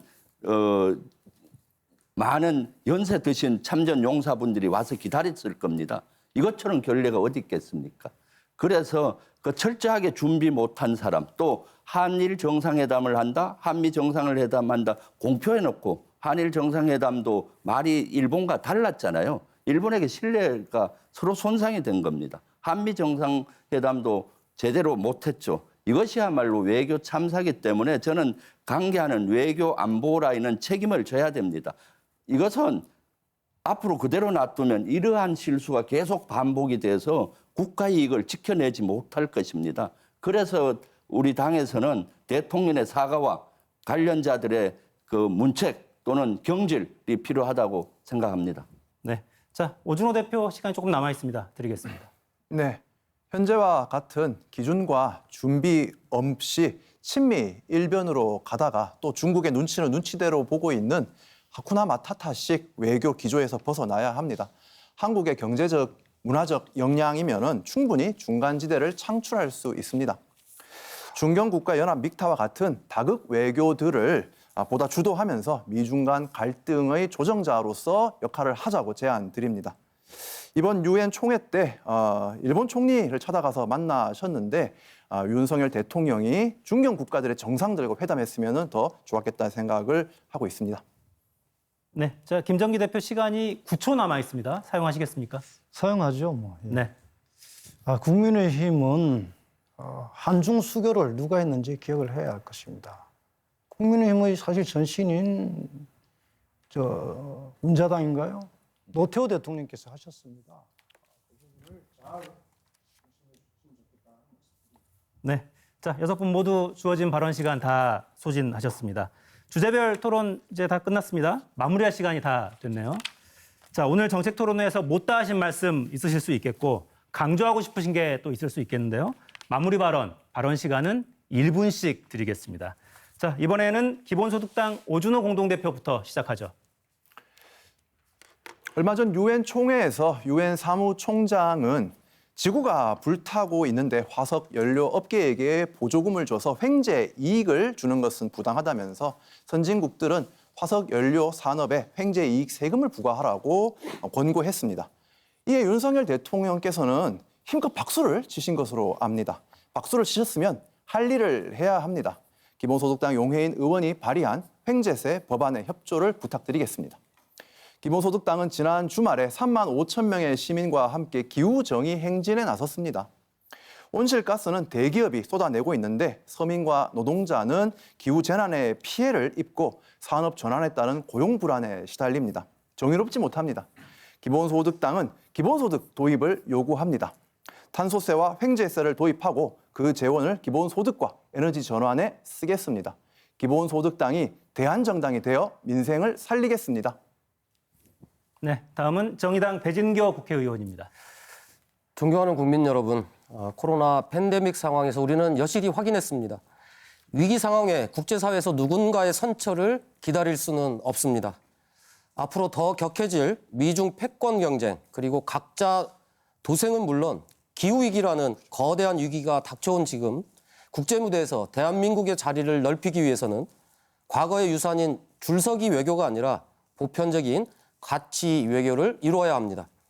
한반도에 있는 우리만이 추구할 수 있는 평화와 공생의 가치, 그리고 인류 전체의 문제인 기후 정의의 가치를 내걸고 실천으로 증명하는 대한민국의 모습을 만들어가기 위해 함께 노력해야 합니다.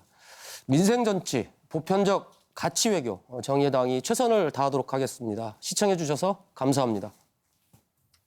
네, 제 클로징 멘트를 하신 줄 알았습니다. 자, 다음은 국민의힘 최형두 국회의원입니다. 네, 대통령의 권한은 절반밖에 안 되는데 책임은 무제한으로 져야 되는 것이 현실의 정치입니다. 윤석열 대통령 역대 대통령 선거에서 가장 많은 국민 득표를 했습니다. 1,600만 표 얻은 대통령이 윤석열 대통령이 유일합니다. 그런데 거대 야당이 막아서 있고 또 우리 소수 여당도 능력이 좀 부족했습니다. 그래서 민생과 경제를 충분히 살피지 못했습니다. 그러나 국민의 예망을 모아서 지금 퍼펙트 스톰으로 불리는 물가, 금리, 환율, 그리고 국제 공급망의 위기 상황 속에서 우리나라를 더욱 튼튼하게 만드는데 여야가 힘을 합쳐서 최선을 다하겠습니다. 지금 저는 국회에서 저희 당은 조정훈 의원과 또 정의당과 함께 또 민주당과 함께 협치의 노력을 강화하고 있습니다. 독일 정치에서 협치를 배우고 있습니다. 또 지금 노란 봉투 같은 사안이 있습니다만 정말 이제는 모두가 고통 분담을 해야 됩니다. 민노총도 독일의 이게메탈처럼 고용의 유연성을 위한 고통 분담을 해줘야 됩니다. 함께 민생을 지켜나가야 할 때입니다. 네, 다음은 시대전환 조정훈 대표입니다. 예, 정치를 시작하면서 항상 하는 질문이 있습니다. 오늘 대한민국에서 누가 가장 아플까? 누가 가장 힘들까? 라는 질문 앞에 항상 서게 됩니다. 민생이 어렵습니다.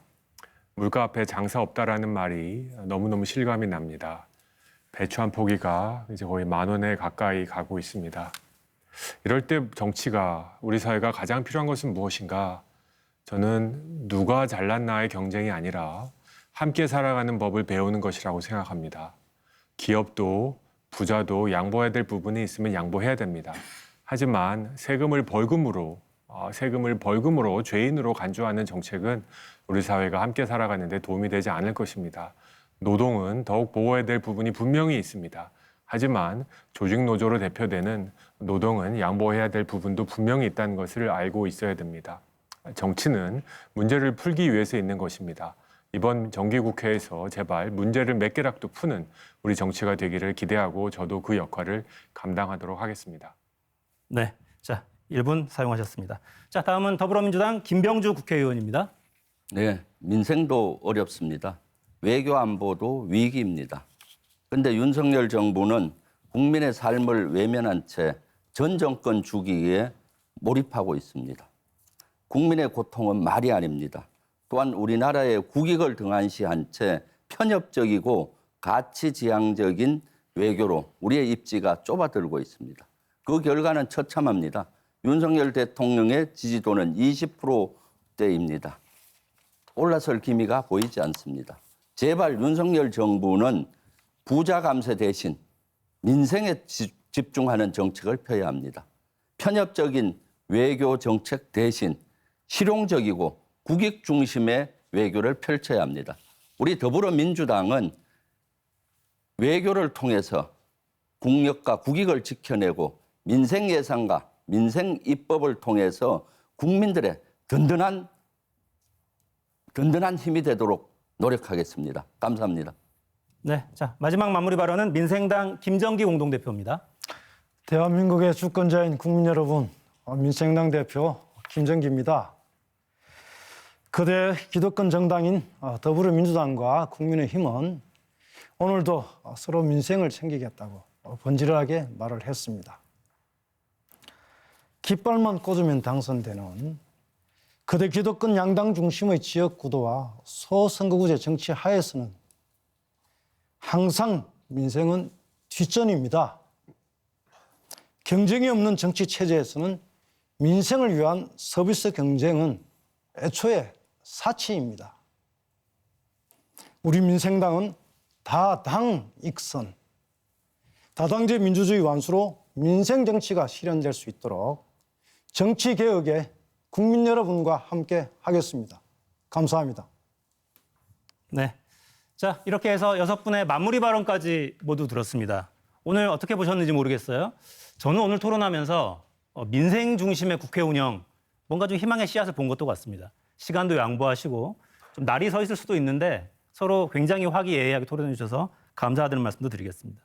자, 오늘 지켜보셨듯이 이번 토론회는 민생 중심 국회를 위한 각 당의 방안, 그리고 미중 갈등 속 외교정책 방향, 이런 각 당의 입장, 정책 방향 살펴봤습니다. 오늘 토론회가 국민 여러분께서 각 당의 정책, 입장 이해하시는데 조금이나마 도움이 되셨기를 바라겠습니다. 자, 오늘 열띤 토론 벌여주신 6분 수고 많으셨고요. 시청해주신 시청자 여러분께도 감사드립니다. 중앙선거방송 토론위원회가 주관한 2022년 제1차 정책토론회 이것으로 모두 마치겠습니다. 여러분 고맙습니다.